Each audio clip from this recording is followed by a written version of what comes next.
ಶ್ರೀ ಗುರುಭ್ಯೋ ನಮಃ. ಹರಿ ಓಂ.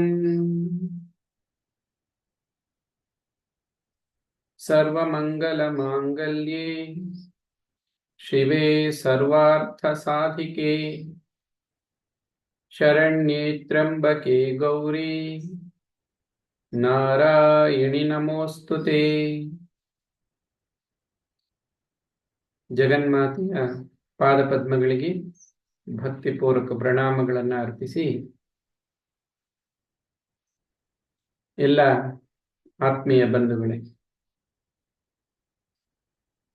ಶ್ರೀ ಲಲಿತಾ ಸಹಸ್ರನಾಮ ಸ್ತೋತ್ರಗಳಲ್ಲಿ ನಾವು ಕಾಣುವಂತಹ 1000 ನಾಮಗಳು. ಈ ನಾಮಗಳಲ್ಲಿ 913ನೇ ನಾಮದವರೆಗೂ ನಾವು ಅರ್ಥವನ್ನ ಗಮನಿಸಿದ್ದೀವಿ. ಮುಂದಿನ ನಾಮಗಳು ಸ್ವಸ್ಥ ಸ್ವಭಾವ ಮಧುರ, ಧೀರ ಧೀರ ಸಮರ್ಚಿತ, ಚೈತನ್ಯಾರ್ಘ್ಯ ಸಮಾರಾಧ್ಯ, ಚೈತನ್ಯ ಕುಸುಮ ಪ್ರಿಯ, ಸದೋದಿತ ಸದಾ ತುಷ್ಟ, ತರುಣಾದಿತ್ಯ ಪಾಟಲ, ದಕ್ಷಿಣಾರಾಧ್ಯ, ದರಸ್ಮೇರ ಮುಖಾಂಬುಜ.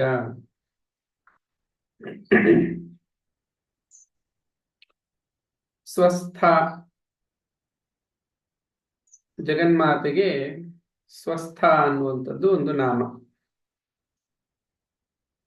ಸ್ವ ಅಂದ್ರೆ ತಾನು ಅಂತ, ಸ್ಥ ಅಂದ್ರೆ ನೆಲೆಸಿರೋದು ಅಂತ. ಹೀಗಾಗಿ ಸ್ಥಳ ಅಂತ ಕರಿತೀವಿ. ಸ್ಥಳ ಅಂದ್ರೆ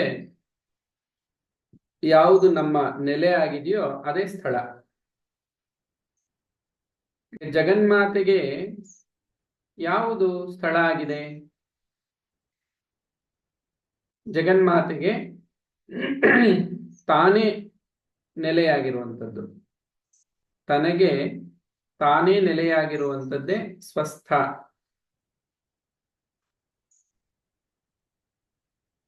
ತನ್ನಲ್ಲಿ ತಾನು ನೆಲೆಸಿರುವವಳು.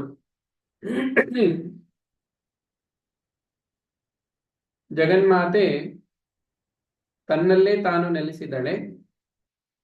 ಜಗನ್ಮಾತೆಯಲ್ಲಿ ಜೀವಿಗಳೆಲ್ಲ ನೆಲೆಸಿವೆ.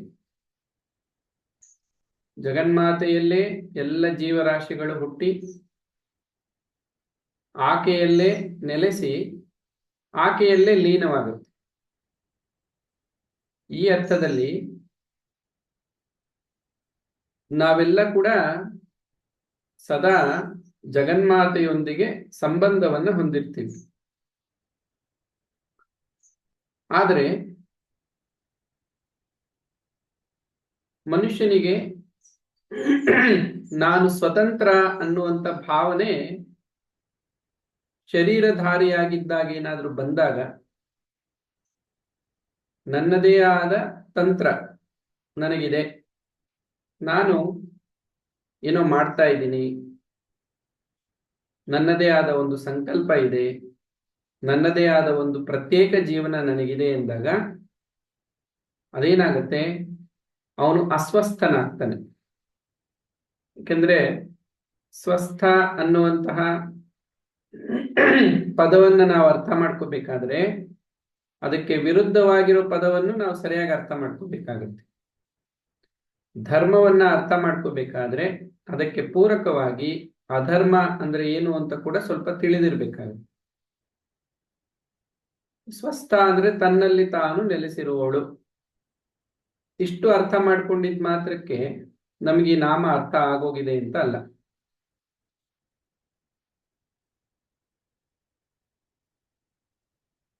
ಯಾವುದು ತನ್ನ ಮಹಿಮೆಯಲ್ಲಿ ತಾನು ಸ್ಥಿತವಾಗಿದೆಯೋ ಅದೇ ಮಹತ್ತರವಾದದ್ದು, ಮಹಿಮಾ ಅಂತ. ಒಂದು ನಾಮ ಹಿಂದೆ ನಾವು ಗಮನಿಸಿದ್ವಿ, ಮಹಾ ಅಂತ. ಮಹಿಮೆಯನ್ನ ಉಳ್ಳವಳು, ತನ್ನ ಮಹಿಮೆಯಲ್ಲಿ ತಾನು ನೆಲೆಸಿರುವವಳು, ಆ ಅರ್ಥ ಆಗುತ್ತೆ ಸ್ವಸ್ಥ ಅಂತ. ನಾವೆಲ್ಲ ಸಮಸ್ತ ಜೀವರಾಶಿಗಳು, ಸಮಸ್ತ ಲೋಕಗಳು ಜಗನ್ಮಾತೆಯಲ್ಲಿ ನೆಲೆಸಿರುವಂಥದ್ದು. ಹಾಗಾಗಿ ನಮಗೆ ನಮ್ಮದೇ ಆದ ಸ್ವಪ್ರತಿಷ್ಠೆ, ನಮ್ಮದೇ ಆದ ಮಹಿಮೆ ಅನ್ನುವಂಥದ್ದು ಯಾವುದೂ ಇಲ್ಲ. ಹಾಗಾಗಿ ನಾವು ನಿಮಿತ್ತ ಮಾತ್ರರು. ಯಾಕಂದ್ರೆ ನಮಗೆ ನೆಲೆ ಅನ್ನೋದೇ ಜಗನ್ಮಾತೆ. ಆದ್ರೆ ಈಗ ಏನೆಲ್ಲ ಜೀವಿಗಳಿಂದ ಪ್ರಕಟ ಆಗ್ತಾ ಇದೆಯೋ ಕಾರ್ಯಗಳು, ಈ ಎಲ್ಲ ಕಾರ್ಯಗಳು ಕೂಡ ಜಗನ್ಮಾತೆಯ ಕಾರ್ಯಗಳೇ ಹೊರತು ನಮ್ಮ ಸ್ವಂತದ್ದಲ್ಲ. ನಾವು ಸ್ವಂತವಾಗಿ ಏನೋ ಮಾಡ್ತಾ ಇದ್ದೀವಿ ಅಂತ ಅಲ್ಲ ಅದು. ಇವೆಲ್ಲ ಜಗನ್ಮಾತೆಯ ಶಕ್ತಿಯಿಂದ, ಜಗನ್ಮಾತೆಯ ಇಚ್ಛೆಯಂತೆ ನೆರವೇರ್ತಾ ಇದೆ.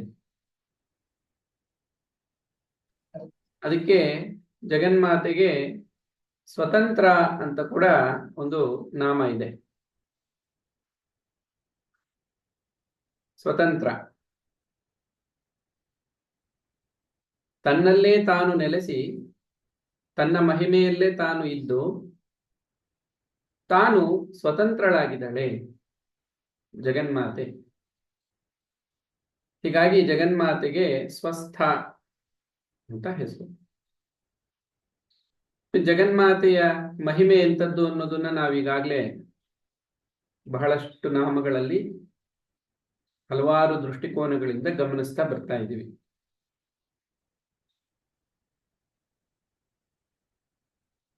ಮತ್ತೊಂದು ವಿಚಾರನು ನಾವು ಇಲ್ಲಿ ಅರ್ಥ ಮಾಡಿಕೊಂಡ್ರೆ ಈ ಸ್ವಸ್ಥ ಅನ್ನೋದು ಇನ್ನೂ ಚೆನ್ನಾಗಿ ಅರ್ಥ ಆಗುತ್ತೆ. ಈ ಜನಸಾಮಾನ್ಯರ ಭಾಷೆಯಲ್ಲಿ ಅಂದ್ರೆ ಸಮಾಜದಲ್ಲಿ ಅಸ್ವಸ್ಥ ಅನ್ನುವಂತ ಒಂದು ಪದ ಇದೆ. ಸಂಸ್ಕೃತದ ಪದನೇ ಅದು. ನಾ ಸ್ವಸ್ಥ, ಅಸ್ವಸ್ಥ. ಈಗ ಧರ್ಮ ಅಧರ್ಮ ಅಂತ ಬಂದಾಗ ನಾ ಧರ್ಮ ಅಧರ್ಮ, ಹಾಗೆ ನಾ ಸ್ವಸ್ಥ ಅಸ್ವಸ್ಥ. ಜಗನ್ಮಾತೆ ಸ್ವಸ್ಥಳು, ತನ್ನಲ್ಲಿ ತಾನು ನೆಲೆಸಿದಾಳೆ. ಇನ್ನೊಂದು ಅರ್ಥದಲ್ಲಿ ಸ್ವಸ್ಥ ಅಂದಾಗ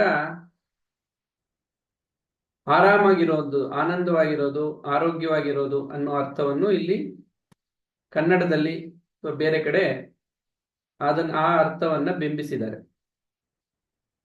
ಅದನ್ನು ನಾವು ತಗೊಂಡ್ರೆ ಅದನ್ನ ಮಾನಸಿಕ ಮತ್ತು ದೈಹಿಕ ಎರಡು ಅರ್ಥದಲ್ಲಿ. ಅಸ್ವಸ್ಥ ಅಂತ ಬಂದಾಗ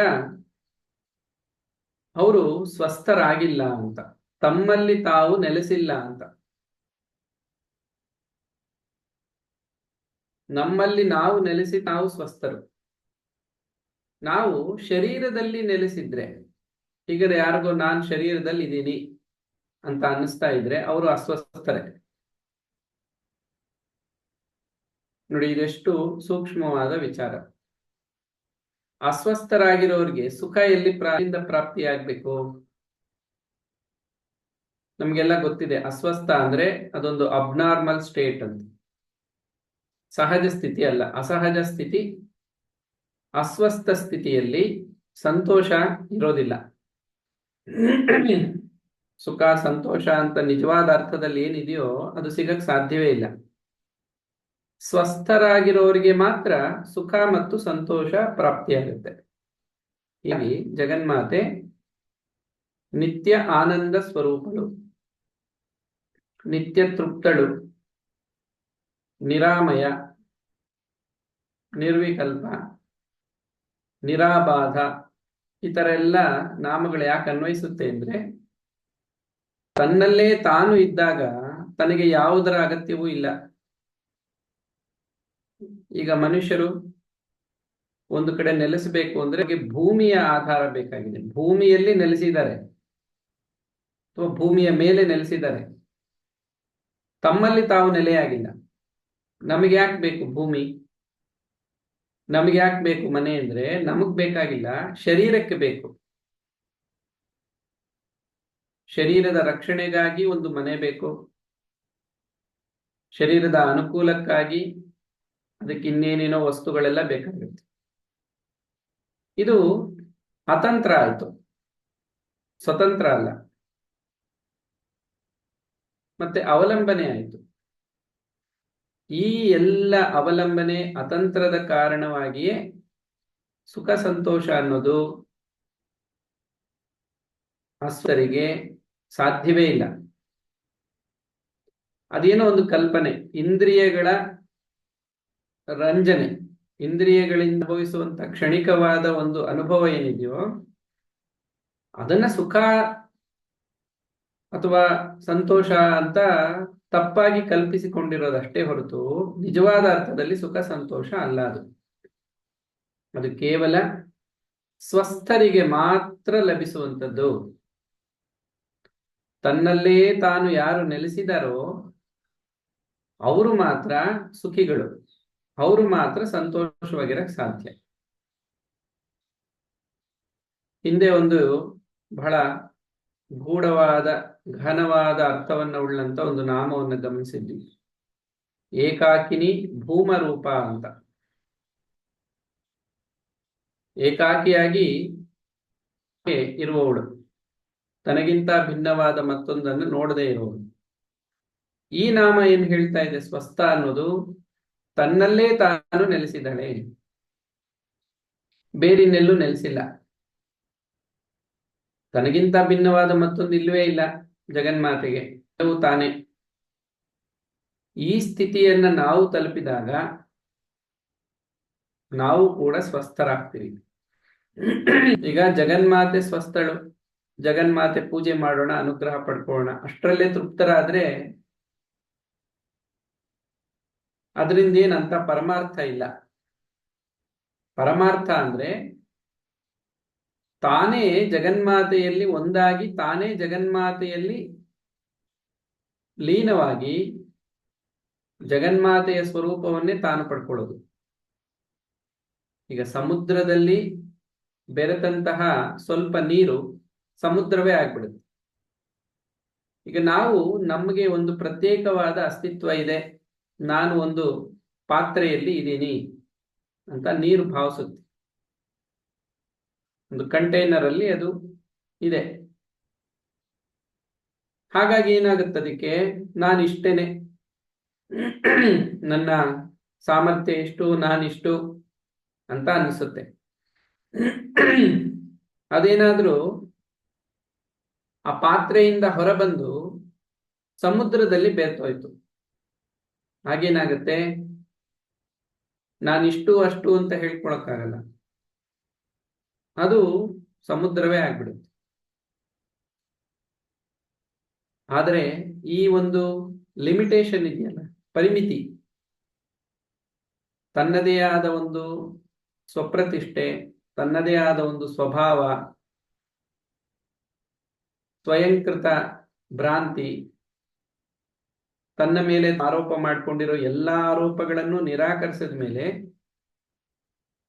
ಕೇವಲ ತಾನು ತಾನಾಗಿರುವಂಥದ್ದೇನಿದೆಯಲ್ಲ ಅದು ಮುಂದೆ ಒಂದು ನಾಮ ಬರುತ್ತೆ, ಚೈತನ್ಯಾರ್ಘ್ಯ ಅಂತ.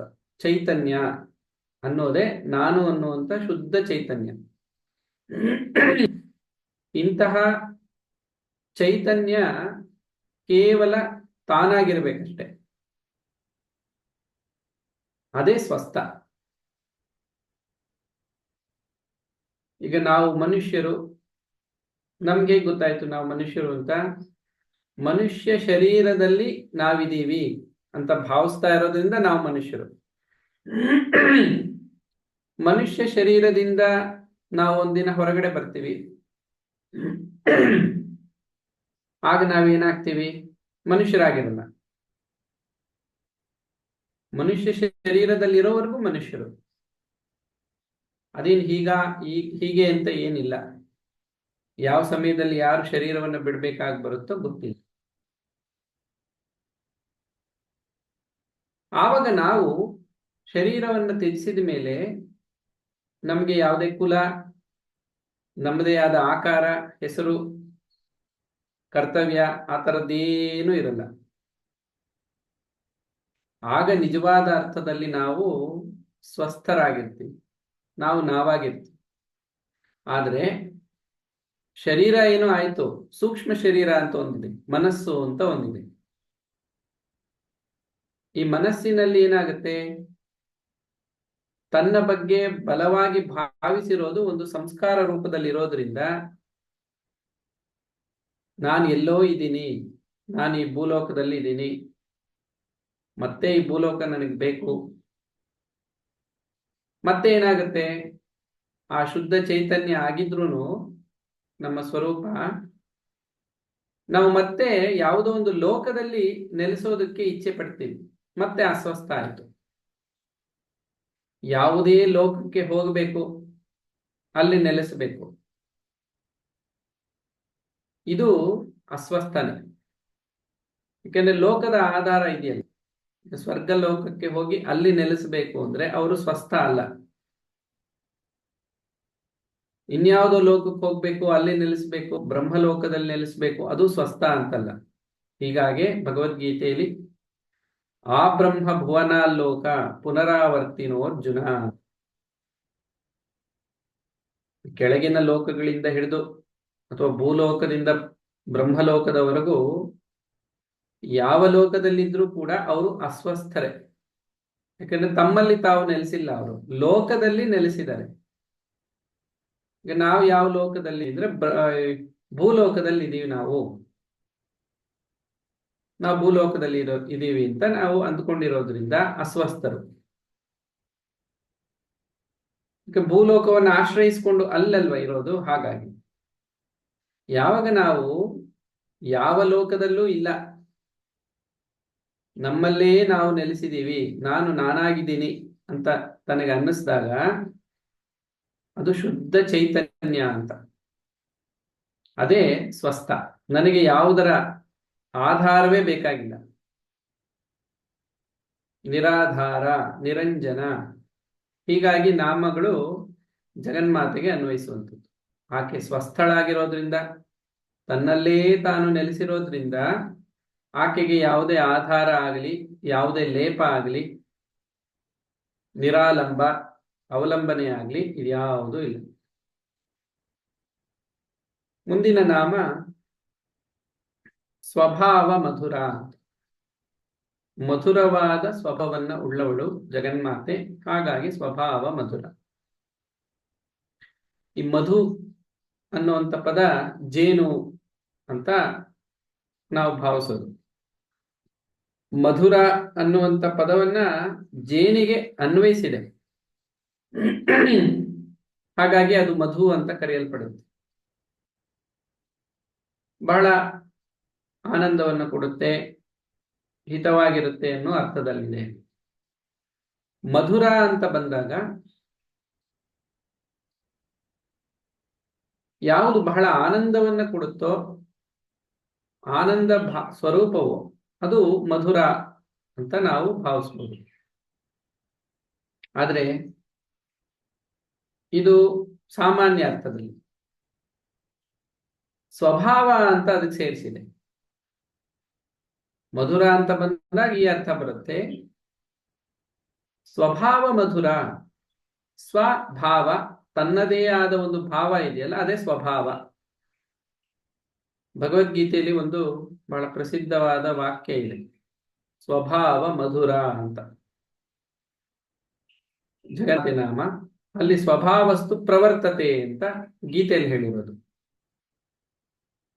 ಸ್ವಭಾವಸ್ತು ಪ್ರವರ್ತತೆ, ಇದು ಸ್ವಭಾವ ಮಧುರ. ಅವರ ಸ್ವಭಾವಕ್ಕೆ ತಕ್ಕಂತೆ ಅವರು ಇರ್ತಾರೆ. ಅವರವರ ಸ್ವಭಾವಕ್ಕೆ ತಕ್ಕಂತೆಯೇ ಅವರು ನೆಲೆಸಿರ್ತಾರೆ.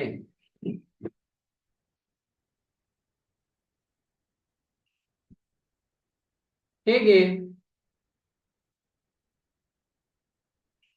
ತಮ್ಮ ಸ್ವಭಾವವನ್ನ ತಾವು ಬಿಡಕ್ಕಾಗಲ್ಲ. ಯಾಕೆಂದ್ರೆ ಅದೇ ನಾವಾಗಿದ್ದೀವಿ.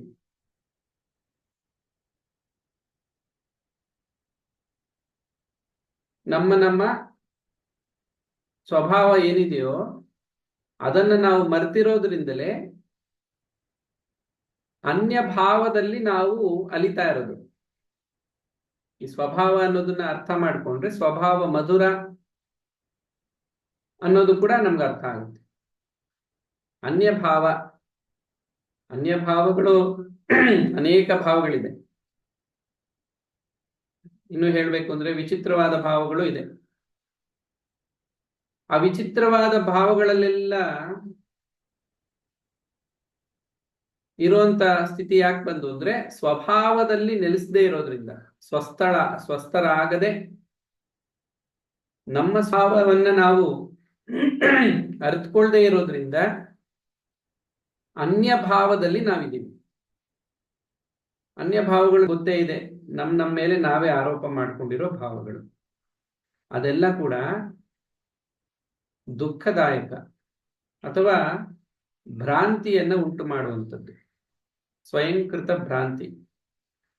ವಾಸ್ತವವಾಗಿ ನಮ್ಮ ಸ್ವಭಾವ ಏನಿದೆಯೋ, ನಿಜವಾದ ಭಾವ, ನಮ್ಮದೇ ಆದ ಭಾವ ಏನಿದೆಯೋ ಅದು ಮಧುರವಾದ್ದೇ, ಆನಂದಮಯವಾದ್ದು. ಈಗ ನಾನಿದ್ದೀನಿ, ನಾನು ನನ್ನಲ್ಲೇ ಇದ್ದೀನಿ,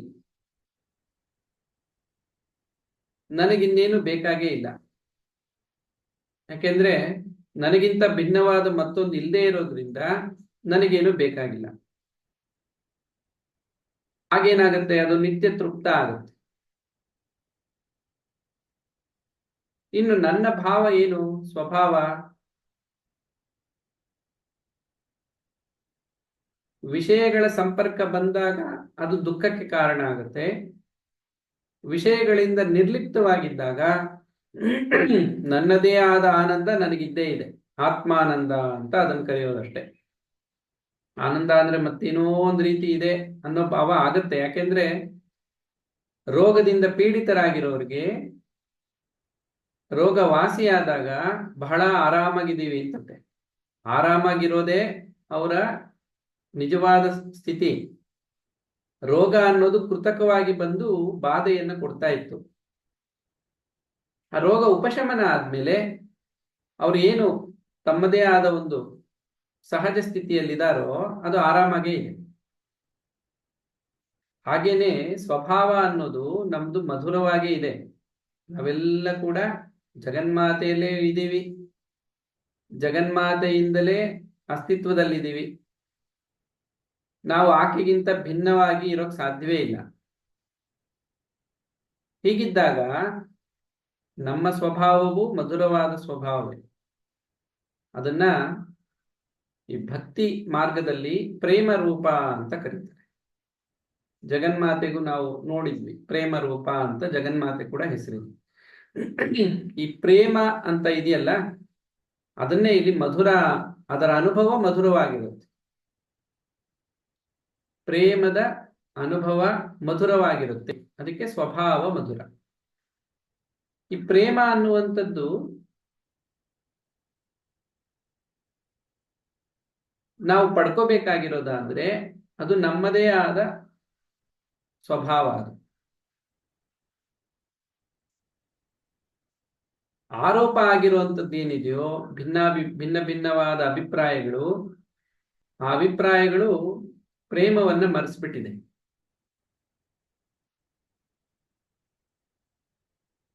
ಹೀಗಾಗಿ ಭಗವಂತನನ್ನ ಪ್ರೇಮ ರೂಪ ಅಂತ ಕರೆಯುವುದು.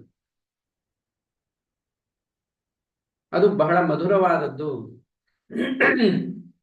ಅದೇನೋ ಆ ಪದವನ್ನ ಸಾಮಾನ್ಯ ಅರ್ಥದಲ್ಲಿ ಬೇರೆ ಬೇರೆ ರೀತಿಯಲ್ಲೆಲ್ಲ ಬಳಸ್ತಾರೆ, ಆದ್ರೆ ಅದು ಸರಿಯಾದ ಅರ್ಥ ಆಗಿರಲ್ಲ. ಹೀಗಾಗಿ ಮಧುರ ಅಂದ್ರೆ ಅದು ಹೇಗೆ ಮಧುರವಾಗಿರುತ್ತೆ?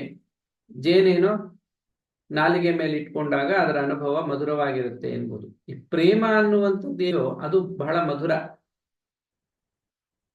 ಆದ್ರೆ ಈ ಪ್ರೇಮ ಅನ್ನೋದನ್ನ ಅರಿತಿರೋನು ಪಂಡಿತ ಅಂತ ಕಬೀರದಾಸರು ಹೇಳ್ತಾರೆ. ಪ್ರೇಮವೆಂಬ ಎರಡಕ್ಷರವ ಅರಿತವನೇ ಪಂಡಿತ ಅಂತ. ಈ ಪ್ರೇಮ ಅನ್ನೋದೇ ವಾಸ್ತವವಾಗಿ ಭಕ್ತಿ. ಭಕ್ತಿ ಪ್ರಿಯ. ಹಾಗಾಗಿ ಅದು ಪ್ರಿಯವಾದ್ದು, ಮಧುರವಾದ್ದು.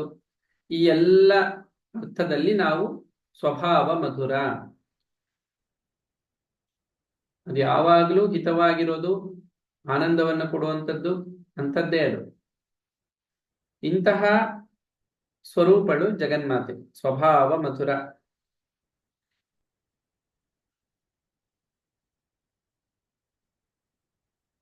ಕೃತಕತೆ ಯಾವುದೂ ಇಲ್ಲ, ಅದೊಂದು ನಾವು ನೆನ್ಪಿಟ್ಕೋಬೇಕು. ಕೃತಕ ಅಂತ ಇದೆ, ಅದ್ರ ಬಗ್ಗೆ ಹೆಚ್ಚು ವಿವರಣೆ ಬೇಡ. ಕೃತಕವಾದ್ದು ಅಂದ್ರೆ ಇಲ್ಲದೆ ಇರೋದು ನೀರೋ ಹಾಕಿ ತೋರಿಸ್ಕೊಡುದು. ವ್ಯವಹಾರದಲ್ಲಿ ಒಬ್ಬರಿಗೆ ಇನ್ನೊಬ್ಬರ ಮೇಲೆ ಏನಂತ ಪ್ರೇಮ ಪ್ರೀತಿ ಅಂತದ್ದು ಏನಿರಲ್ಲ, ವಿಶ್ವಾಸ ಅಂತಾನೂ ಇರಲ್ಲ. ಇರೋ ಹಾಗೆ ತೋರಿಕೆ ಆಗುತ್ತೆ. ಅದು ವ್ಯಾವಹಾರಿಕ ಜಗತ್ತು, ಋಣಾನುಬಂಧ ರೂಪೇಣ. ಋಣ ಅನ್ನೋದು ಅನುಬಂಧದಲ್ಲಿದ್ದಾಗ ಈ ಮಧುರವಾದ ಮಾತುಗಳು ಅಂತ ಕೂಡ ಕರೀತಾರೆ. ಬಹಳ ಸಿಹಿಯಾಗಿ ಮಾತಾಡ್ತಾರೆ, ಏನೋ ವಿಶ್ವಾಸ ತೋರಿಸ್ತಾರೆ, ಪ್ರೀತಿ ತೋರಿಸ್ತಾರೆ ಅಂದ್ರೆ ತಿಳ್ಕೋಬೇಕು, ಅದು ವಾಸ್ತವಿಕತೆ ಅಲ್ಲ, ಅದು ತೋರಿಕೆ. ಅದು ನಿಜವಾದ ಪ್ರೀತಿ ಅಥವಾ ಪ್ರೇಮ ಏನಿದೆಯೋ ಅದು ಮಧುರವಾದ್ದು.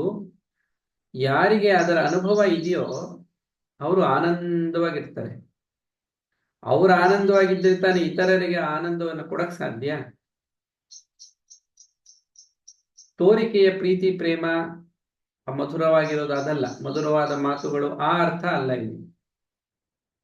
ಯಾಕೆಂದ್ರೆ ಸಂಸ್ಕೃತದ ಪದಗಳನ್ನ ತಮ್ಮದೇ ಆದ ರೀತಿಯಲ್ಲಿ ಬಳಸುವಂತ ಒಂದು ವಾಡಿಕೆ ಬಂದ್ಬಿಟ್ಟಿದೆ. ಹೀಗಾಗಿ ಈ ವ್ಯಾಖ್ಯಾನ, ಈ ಭಾಷ್ಯದ ಅಗತ್ಯ ಇರೋದು. ಪದಗಳನ್ನ ಯಥಾರ್ಥವಾಗಿ ತಿಳ್ಕೊಳ್ಳದೆ ಅಪಾರ್ಥ ಆಗ್ಬಿಟ್ಟಿರೋದ್ರಿಂದ ಅದಕ್ಕೆ ಯಥಾರ್ಥವಾದ ಅರ್ಥವನ್ನ ತಿಳ್ಕೋಬೇಕಾಗಿದೆ. ಸ್ವತಃ ಮಧುರ ರೂಪಿಣಿ ಜಗನ್ಮಾತೆ. ಮುಂದಿನ ನಾಮ ಧೀರ ಅಂತ. ಧೀರಳು ಜಗನ್ಮಾತೆ. ಧೀ ಅಂತ ಬಂದಾಗ ಜ್ಞಾನ ಅನ್ನೋ ಅರ್ಥ ಕೊಡುತ್ತದೆ. ಧೀಶಕ್ತಿ, ಮೇಧಾ, ಮೇಧಾದೇವಿ ಇದ್ರೆ ಸರಸ್ವತಿ, ಜ್ಞಾನ ರೂಪಿಣಿ.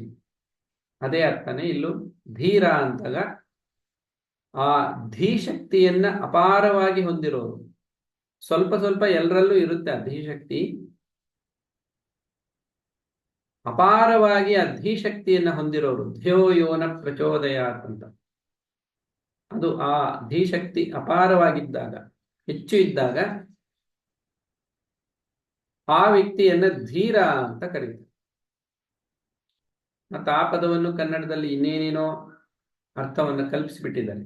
ನಿಜವಾದ ಅರ್ಥದಲ್ಲಿ ಈ ಧೀ ಅನ್ನುವಂಥದ್ರಿಂದಲೇ, ಜ್ಞಾನ ಅನ್ನುವಂಥದ್ದಿಂದಲೇ ಧೈರ್ಯ ಅನ್ನೋದು ಕೂಡ ಹುಟ್ಟಿರೋದು. ಈ ಧೈರ್ಯ ಅಂದ್ರೆ ಏನೋ ಹುಚ್ಚುಚ್ಚಾಗಿ ಏನೋ ಮಾಡ್ಬಿಡೋದು, ಅವ್ರಿಗೆ ಧೈರ್ಯವಂತರು ಅಂತೆಲ್ಲ ವಾಡಿಕೆ ಇದೆ. ಸಮಾಜದಲ್ಲಿ ಈ ತರ ಎಲ್ಲ ಬಹಳಷ್ಟು ಅಯೋಮಯ ಆಗ್ಬಿಟ್ಟಿದೆ. ಆ ಅಯೋಮಯ ಆಗಿ ಅವಾಂತರ ಆಗ್ಬಿಟ್ಟಿದೆ. ಸರಿಯಾದ ಅರ್ಥ ತಿಳ್ಕೊಳ್ಳೋದು ಬಹಳ ಮುಖ್ಯ. ಇಲ್ಲದೇ ಇದ್ರೆ ನಮ್ಗೆ ಶಾಸ್ತ್ರ ಅರ್ಥ ಆಗಲ್ಲ. ಯಾವುದು ನಿಜವಾದ ಅರ್ಥವೋ ಅದನ್ನೇ ನಾವು ಗ್ರಹಿಸ್ಬೇಕಾಗುತ್ತೆ. ಅದ್ರ ಮೇಲೆ ಅದನ್ನ ಎಲ್ಲೆಲ್ಲೋ ಬಳಸಿರೋ ಅರ್ಥವನ್ನ ತಗೋಬಾರ್ದು. ಹಾಗಾಗಿ ಧೀರ ಅಂದಾಗ ಧೀಶಕ್ತಿಯನ್ನ ಅಪಾರವಾಗಿ ಹೊಂದಿರೋದು.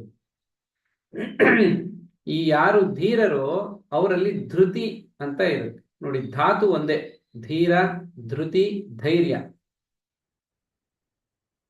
ಅದಕ್ಕೆ ಧೈರ್ಯಂ ಸರ್ವತ್ರ ಸಾಧನಂ ಅಂತ ಕರೆಯುವುದು ಸಂಸ್ಕೃತದಲ್ಲಿ. ಧೈರ್ಯ ಅಂತ ಎಲ್ಲ ಕಡೆ ಸಾಧನ. ಈಗೇನೋ ಒಂದು ನಾವು ಮಾಡಬೇಕು, ಕರ್ಮ ಮಾಡಬೇಕು. ನಮ್ಮ ಒಂದು ನಿತ್ಯ ಕರ್ಮವೋ ಅಥವಾ ಇನ್ಯಾವುದೋ ಒಂದು ನಿಮಿತ್ತ ಕರ್ಮ, ಯಾವುದೋ ಒಂದು ನಿಮಿತ್ತವಾಗಿ ಒಂದು ಕರ್ಮ ಮಾಡಬೇಕಾಗಿದೆ, ಸತ್ಕರ್ಮ. ಅದಕ್ಕೆ ಮೊದಲು ಬೇಕಾಗಿರೋದು ಏನು ಅಂದ್ರೆ ಧೈರ್ಯ ಅಂತ. ಏನು ನಮ್ಗೇನ್ ಭಯ ಇಲ್ಲ ಕರ್ಮ ಮಾಡಕ್ಕೆ, ಆ ಅರ್ಥ ಅಲ್ಲ ಅದು. ಧೈರ್ಯ ಅಂದ್ರೆ ಧೀಶಕ್ತಿಯನ್ನ ಹೊಂದಿರೋದು. ಧೀಶಕ್ತಿಯ ಫಲರೂಪವಾಗಿ ನಮಗೆ ಆಗುವಂತಹ ಒಂದು ಸ್ಥಿತಿ ಏನಿದೆಯಲ್ಲ, ಅಂದ್ರೆ ಉಂಟಾಗುವಂತಹ ಒಂದು ಮನಸ್ಥಿತಿ, ಅದು ಧೈರ್ಯ ಅಂತ ತಿಳ್ಕೊಬೇಕು. ಜ್ಞಾನದಿಂದ ಉಂಟಾಗುವಂತಹ ಮನಸ್ಥಿತಿ ಏನಿದೆಯೋ ಅದು ಧೈರ್ಯ. ಅಜ್ಞಾನದಿಂದ ಉಂಟಾಗುವಂಥದ್ದು ಭಯ. ಹಾಗಾಗಿ ಮೊದಲು ಬೇಕಾಗಿರೋದು ಜ್ಞಾನ ಅಂತ ಅದರ ಅರ್ಥ. ಅಂತ ಧೈರ್ಯವಂತರು, ಧೃತಿಯನ್ನ ಹೊಂದಿರುವಂಥವು ಧೀರರು. ಆ ಧೀರರ ರೂಪದಲ್ಲಿರುವವಳು ಜಗನ್ಮಾತೆನೆ. ಯಾಕಂದ್ರೆ ಧೀರ ಅನ್ನೋದೇ ಜಗನ್ಮಾತೆಯ ನಾಮ ಆದಾಗ ಆ ರೂಪದಲ್ಲಿ ಸಾಮಾನ್ಯರು ಇರಕ್ಕಾಗತ್ತಾ? ಏನೋ ಯಾರನ್ನು ಹೋಗಿ ಹೊಡೆದ್ ಬಿಡೋದು ಅವನು ಧೈರ್ಯವಂತ ಅದು ಅವ್ರನ್ನ ಧೀರ ಅಂತ ಕರೆದ್ಬಿಟ್ರೆ ಜಗನ್ಮಾತೆ ಆತರನ? ನೋಡಿ, ತಪ್ಪು ತಪ್ಪಾಗಿ ಕಲ್ಪನೆ ಆಗಿರುತ್ತೆ. ಹೀಗಾಗಿ ಧೀರತೆಯನ್ನ ಅಪಾರವಾಗಿ ಹೊಂದಿರೋದು ಧೀರತ್ವ. ಆ ಧೀರತ್ವ ಏನಿದೆಯೋ ಅದೇ ಧೈರ್ಯವನ್ನು ಕೊಡುತ್ತೆ, ಅದೇ ಧೃತಿಯನ್ನು ಕೂಡ ಕೊಡುತ್ತೆ. ಧೃತಿ ಅನ್ನೋದು ಧರ್ಮದ 10 ಲಕ್ಷಣಗಳಲ್ಲಿ ಮೊದಲನೇ ಲಕ್ಷಣ. ಧೃತಿ ಕ್ಷಮ ಧಮೋಸ್ತೇಯಂ ಶೌಚಮಿಂದ್ರಿಯ ನಿಗ್ರಹ ಧೀರ್ವಿದ್ಯಾ ಸತ್ಯಮಕ್ರೋಧ ದಶಮಂ ಧರ್ಮ ಲಕ್ಷಣಂ. ಹಾಗಾಗಿ ಇವೆಲ್ಲ ಧರ್ಮದ ಲಕ್ಷಣಗಳು. ಅದರಲ್ಲಿ ಬರುವಂಥದ್ದೇ ಈ ಧೃತಿ ಇವೆಲ್ಲ. ಈ ಸ್ವರೂಪಗಳು ಜಗನ್ಮಾತೆ. ಅಂದ್ರೆ ಯಾರಲ್ಲೋ ಒಬ್ಬರಲ್ಲಿ ತುಂಬಾ ಧೀಶಕ್ತಿ ಇದೆ, ಜ್ಞಾನ ಶಕ್ತಿ ಇದೆ, ಆ ಜ್ಞಾನವನ್ನ ಹಿಡಿದಿಟ್ಕೊಳ್ಳುವಂತ ಶಕ್ತಿ ಇದೆ, ಧಾರಣೆ ಮಾಡಿಕೊಳ್ಳೋ ಶಕ್ತಿ ಇದೆ ಅಂದ್ರೆ ಅವರು ಧೀರರು. ಅದು ಜಗನ್ಮಾತೆಯಿಂದಲೇ ಅನುಗ್ರಹ ಆಗಿರೋದು ಅವರಿಗೆ ಅಂತ ತಿಳ್ಕೋಬೇಕು. ಈಗ ಇಂಥವರಿಂದ ಸಂಚಿತ ಅಂತ ಮುಂದಿನ ನಾಮ ಇದಕ್ಕೆ ಪೂರಕವಾಗಿರೋದು. ಧೀರ ಅಧೀಶಕ್ತಿ ಸ್ವರೂಪಳು, ಧೀರ ಸಮರ್ಚಿತ. ಇಂತಹ ಧೀರರಿಂದ ಅರ್ಚಿಸಲ್ಪಡುವವಳು.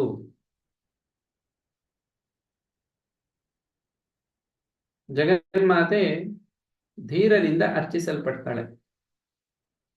ಅರ್ಚನೆ ಅಂದ್ರೆ ಪೂಜಿಸೋದು ಅಂತ. ಉಪಚಾರಗಳಿಂದ ಪೂಜಿಸೋದನ್ನ ಅರ್ಚನೆ ಅಂತ ಕರೀತಾರೆ. ಇಂತಹ ಅರ್ಚನೆ ಧೀರರಿಂದ ಜಗನ್ಮಾತೆಗೆ ನೆರವೇರುತ್ತೆ. ಇಲ್ಲಿ ನಮಗೆ ಇನ್ನೊಂದು ವಿಚಾರ ಸ್ಪಷ್ಟ ಆಯಿತು. ಅದೇನು ಅಂದ್ರೆ, ಸಾಮಾನ್ಯರಿಂದೆಲ್ಲ ಅರ್ಚನೆ ಮಾಡಕ್ ಸಾಧ್ಯ ಇಲ್ಲ. ಸಾಮಾನ್ಯರು ಅಂದ್ರೆ ಅಜ್ಞಾನ ಇರೋರು, ಜ್ಞಾನ ಇಲ್ಲದೆ ಇದ್ದಾಗ,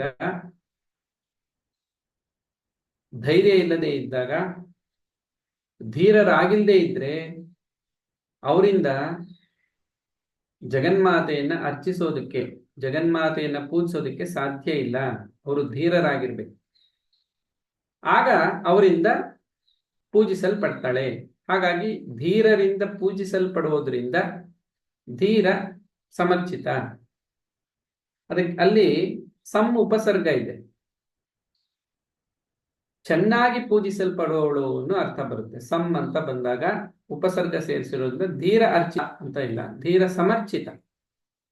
ಚೆನ್ನಾಗಿ ಪೂಜಿಸಲ್ಪಡುವವಳು, ಸರಿಯಾಗಿ ಪೂಜಿಸಲ್ಪಡುವವಳು.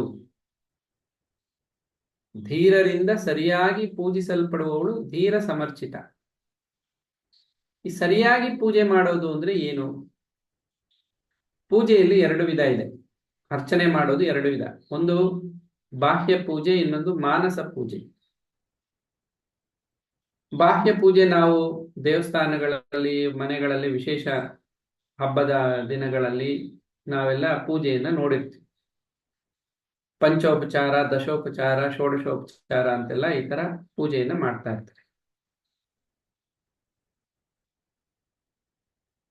ಆದರೆ ಮಾನಸ ಪೂಜೆ ಅಂತೇನಿದೆ, ಅದು ಈ ಬಾಹ್ಯ ಪೂಜೆಗಿಂತ ಬಹಳ ಉತ್ತಮ ಮಟ್ಟದ್ದು, ಉನ್ನತ ಮಟ್ಟದ್ದು ಮಾನಸ ಪೂಜೆ.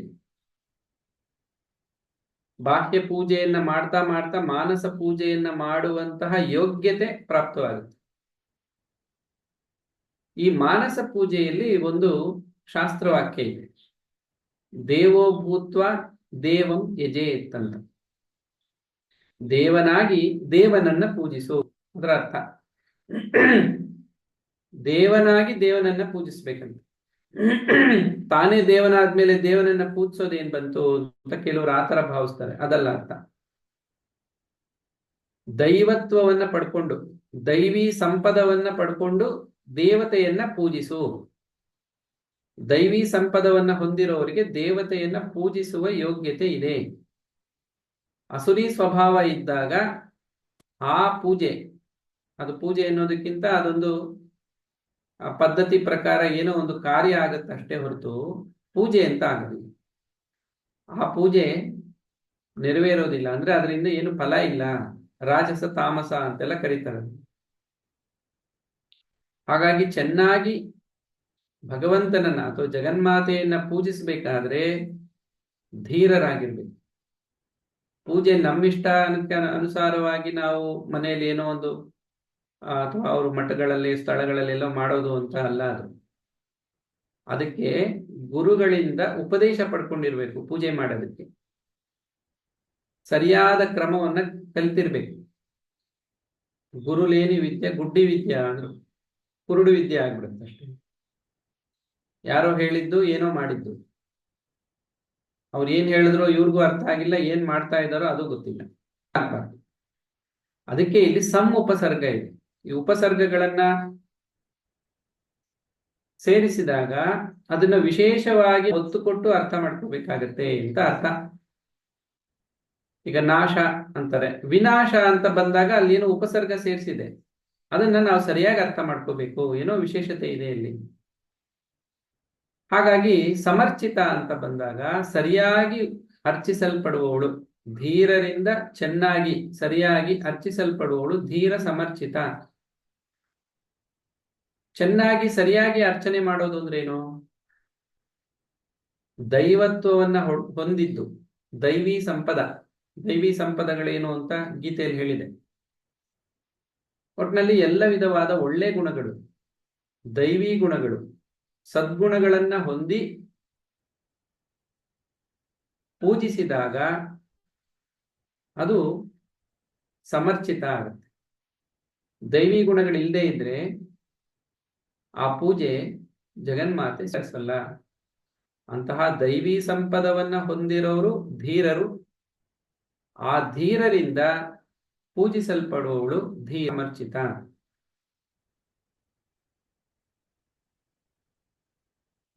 ಮುಂದಿನ ನಾಮ ಚೈತನ್ಯಾರ್ಘ್ಯ ಸಮಾರಾಧ್ಯ. ಚೈತನ್ಯವೆಂಬ ಆರ್ಘ್ಯ, ಅದರಿಂದ ಆರಾಧ್ಯ, ಆರಾಧಿಸಲ್ಪಡೋದು. ನೋಡಿ, ಅರ್ಚಿಸಲ್ಪಡೋದು ಒಂದಾದ್ರೆ ಇದು ಆರಿಸಲ್ಪಡೋದು. ಆರಾಧನೆ ಹೇಗಿರುತ್ತೆ? ಒಂದು ಉದಾಹರಣೆ ಕೊಡೋದಾದ್ರೆ,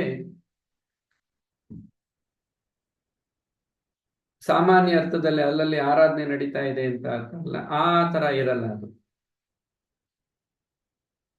ಏನು ಸಮಾರಾಧನೆ ಅದು ಇದು ಅಂತೆಲ್ಲ ಆ ಪದವನ್ನ ಬಳಸ್ತಾರೆ. ಆ ತರ ಆರಾಧನೆ ಅಲ್ಲ ಅದು. ಆರಾಧ್ಯ ದೈವ ಅಂತ ಒಂದು ಪದ ಇದೆ. ಆರಾಧ್ಯ, ಹೃದಯದಲ್ಲಿ ರಮಿಸಲ್ಪಡ್ತಾ ಇರೋದು. ರಾಧಾ ನೋಡಿ, ಆ ರಾಧ್ಯ, ರಾಧಾ ಅನ್ನೋ ಪದ ಕೂಡ ಅಲ್ಲಿಂದ ಬಂದಿದ್ದು. ಆ ಉಪಸರ್ಗ ಮತ್ತೆ ಉಪಸರ್ಗ, ಆ ಉಪಸರ್ಗ ಎರಡೂ ಸೇರಿ ಸಮಾರಾಧ್ಯ ಅಂತ ಆಗಿದೆ.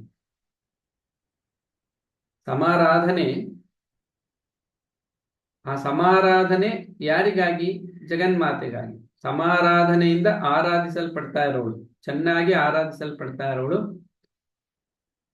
ಸಮಾರಾಧ್ಯ. ಜಗನ್ಮಾತೆನೇ ಸಮಾರಾಧ್ಯ. ಈ ಆರಾಧನೆ ಅಂತ ಬಂದಾಗ ಹೃದಯದಲ್ಲಿ ಪ್ರೇಮಪೂರ್ವಕವಾಗಿ, ಭಾವಪೂರ್ವಕವಾಗಿ, ಎಂತಹ ಭಾವ ಅದು? ಆತ್ಮಭಾವ. ಉದಾಹರಣೆಗೆ ಮೀರಾಬಾಯಿ ತಗೋ. ಮೀರಾಬಾಯಿ ಶ್ರೀಕೃಷ್ಣನನ್ನ ಆರಾಧಿಸ್ತಾ ಇದ್ಲು. ತ್ಯಾಗರಾಜರು ಶ್ರೀರಾಮನನ್ನ ಆರಾಧನೆ ಮಾಡ್ತಾ ಇದ್ರು. ಹೃದಯದಲ್ಲಿ ಆರಾಧನೆ ಮಾಡೋದು. ನೋಡಿ, ಪೂಜಿಸೋದು ಬಾಹ್ಯದಲ್ಲಿ, ಮಾನಸ ಪೂಜೆ ಮನಸ್ಸಿನಲ್ಲಿ, ಹೃದಯದಲ್ಲಿ ಆರಾಧಿಸಲ್ಪಡೋದು. ಹೃದಯದಲ್ಲಿ ಪ್ರೀತಿ ಇರಬೇಕು, ಭಗವಂತನಲ್ಲಿ ಪ್ರೀತಿ ಅಥವಾ ಪ್ರೇಮ ಇರಬೇಕು, ಭಗವತ್ ಪ್ರೇಮ. ಭಗವತ್ ಪ್ರೇಮ ಇದ್ದಾಗ ಹೃದಯದಲ್ಲಿ ಆಗುವಂಥದ್ದು ಆರಾಧನೆ. ಅದಕ್ಕೆ ಅಂತ ಕುತ್ಕೋಬೇಕಾಗಿಲ್ಲ. ಈ ಅರ್ಚನೆ ಪೂಜೆ ಅಂತ ಬಂದಾಗ ಅದಕ್ಕೆ ಅಂತ ಸಮಯ ಮಾಡಿಕೊಂಡು ಕುತ್ಕೋಬೇಕಾಗುತ್ತೆ, ಅದಕ್ಕೊಂದು ಪದ್ಧತಿನೂ ಇರುತ್ತೆ. ಆರಾಧನೆ ಹಾಗಲ್ಲ. ಅವರು ಕುಳಿತ್ರೆ, ನಿಂತ್ರೆ, ಚಲಿಸ್ತಾ ಇದ್ರೆ, ಇತರ ಕೆಲಸ ಕಾರ್ಯಗಳಲ್ಲಿ ತೊಡಗಿದ್ರು ಹೃದಯದಲ್ಲಿ ಭಗವಂತನನ್ನ ನಿತ್ಯವೂ ಆರಾಧನೆ ಮಾಡ್ತಾ ಇರ್ಬೋದು. ಪ್ರೀತಿಸೋದಕ್ಕೆ, ಭಗವಂತನನ್ನ ಪ್ರೀತಿಸೋದಕ್ಕೆ, ಭಗವಂತನನ್ನ ಪ್ರೇಮಿಸೋದಕ್ಕೆ ಸಮಯ, ಇನ್ನೊಂದು ಮತ್ತೊಂದು ಕ್ರಮ ಅಂತ ಏನಿರಲ್ಲ. ಹೃದಯದಲ್ಲಿ ಪ್ರೀತಿಸ್ತಾ ಇರೋದು, ಅದು ಆರಾಧನೆ ಅಂತ ಕರೆಯೋದು. ಈಗ ಜಗನ್ಮಾತೆ ಸಮಾರಾಧ್ಯ, ಆ ರೀತಿ ಆರಾಧಿಸಲ್ಪಡ್ತಾ ಇದ್ದಾಳೆ. ಆಗ್ಲೇ ನೋಡಿದ ಹಾಗೆ ಧೀರರಿಂದ ಅಂದ್ರೆ ಜ್ಞಾನಿಗಳಿಂದ ಆರಾಧಿಸಲ್ಪಡ್ತಾ ಇದ್ದಾಳೆ ಜಗನ್ಮಾತೆ ಹೃದಯದಲ್ಲಿ. ಹೊರಗಡೆಯಿಂದ ಅರ್ಚಿಸಲ್ತಾ ಇದ್ದಾಳೆ, ಮನಸ್ಸು ಶರೀರದಿಂದ ಹೃದಯದಲ್ಲಿ ಆರಾಧಿಸಲ್ಪಡ್ತಾ ಇದ್ದಾಳೆ. ಯಾವ ರೀತಿಯಲ್ಲಿ ಆರಾಧಿಸಲ್ಪಡ್ತಾ ಇದ್ದಾಳೆ ಅಂದ್ರೆ ಚೈತನ್ಯಾರ್ಘ್ಯ, ಚೈತನ್ಯ ಅನ್ನುವಂತಹ ಆರ್ಘ್ಯದ ಮೂಲಕ ಆರಾಧಿಸಲ್ಪಡ್ತಾ ಇದ್ದಾಳೆ. ಆರ್ಘ್ಯ ಅಂದ್ರೆ ಒಂದು ರೀತಿಯಲ್ಲಿ ನಾವು ತಿಳ್ಕೋಬೇಕಾಗಿರೋದು, ಹೃತ್ಪೂರ್ವಕವಾಗಿ ನಿವೇದನೆ ಮಾಡಿದಾಗ ಅದು ಆರ್ಘ್ಯ ಅಂತ ಆಗುತ್ತೆ.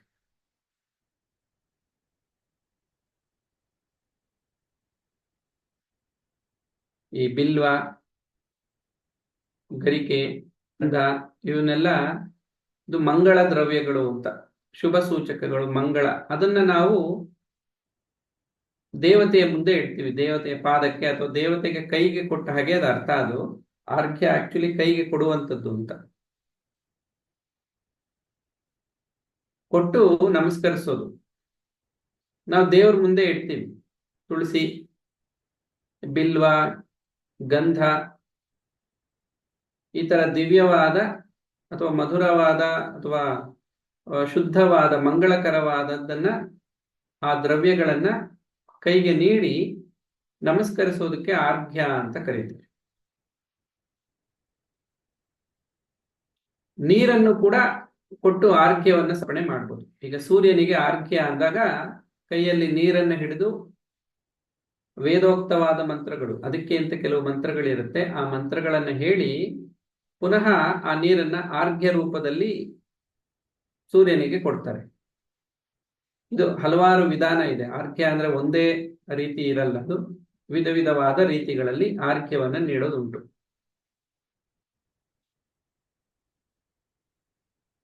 ಇಲ್ಲಿ ಚೈತನ್ಯಾರ್ಘ್ಯ, ಯಾವ ಚೈತನ್ಯ? ಇಲ್ಲಿ ಚೈತನ್ಯ ಅಂತ ಬಂದಾಗ ಯಾವುದು ನಮಗೆ ಬದುಕೋದಕ್ಕೆ ಆಧಾರ ಆಗಿದೆಯೋ, ಜೀವ ಚೈತನ್ಯ. ಪ್ರಾಣಶಕ್ತಿ ಎನ್ನುವುದು ಚೈತನ್ಯದ ಒಂದು ರೀತಿಯಲ್ಲಿ ಸ್ಥೂಲ ರೂಪ. ಚೈತನ್ಯದಿಂದಲೇ ಪ್ರಾಣ, ಪ್ರಾಣದಿಂದಲೇ ಉಸಿರು. ನಮ್ಮ ಜೀವನಕ್ಕೆ ಉಸಿರು ಬಹಳ ಮುಖ್ಯ. ನಾವು ಯಾಕೆ ಉಸಿರಾಡ್ತಾ ಇದ್ದೀವಿ ಅಂದ್ರೆ ಶರೀರದಲ್ಲಿ ಪ್ರಾಣ ಇರೋದ್ರಿಂದ ಉಸಿರಾಡ್ತಾ ಇದ್ದೀವಿ. ಉಸಿರಾಡ್ತಾ ಇರೋದ್ರಿಂದ ಪ್ರಾಣ ಇದೆ ಅಂತಲ್ಲ, ಪ್ರಾಣ ಹೋದ್ಮೇಲೆ ಉಸಿರಾಟ ನಿಂತೋಗೋದು. ಪ್ರಾಣ ಇರೋದ್ರಿಂದ ಉಸಿರಾಡ್ತಿರೋದು. ಪ್ರಾಣ ಯಾಕಿದೆ ಶರೀರದಲ್ಲಿ? ಜೀವ ಚೈತನ್ಯ, ಅದನ್ನ ಕಳ ಅಂತ ಕರೀತಾರೆ, ಜೀವ ಕಳ. ಜಗನ್ಮಾತೆಯ ಒಂದು ಅಂಶ ಏನಿದೆಯಲ್ಲ, ಅಥವಾ ಜಗನ್ಮಾತೆಯೇ ಜೀವಕಳ ರೂಪದಲ್ಲಿ ಈ ಶರೀರದಲ್ಲಿ ಇದ್ದಾಳೆ. ಆ ಜೀವಕಳ ಅನ್ನೋದೇನಿದೆಯೋ ಅದೇ ಚೈತನ್ಯ, ಜೀವ ಚೈತನ್ಯ ಅಂತೆಲ್ಲ ಅದನ್ನು ಕರೀತಾರೆ.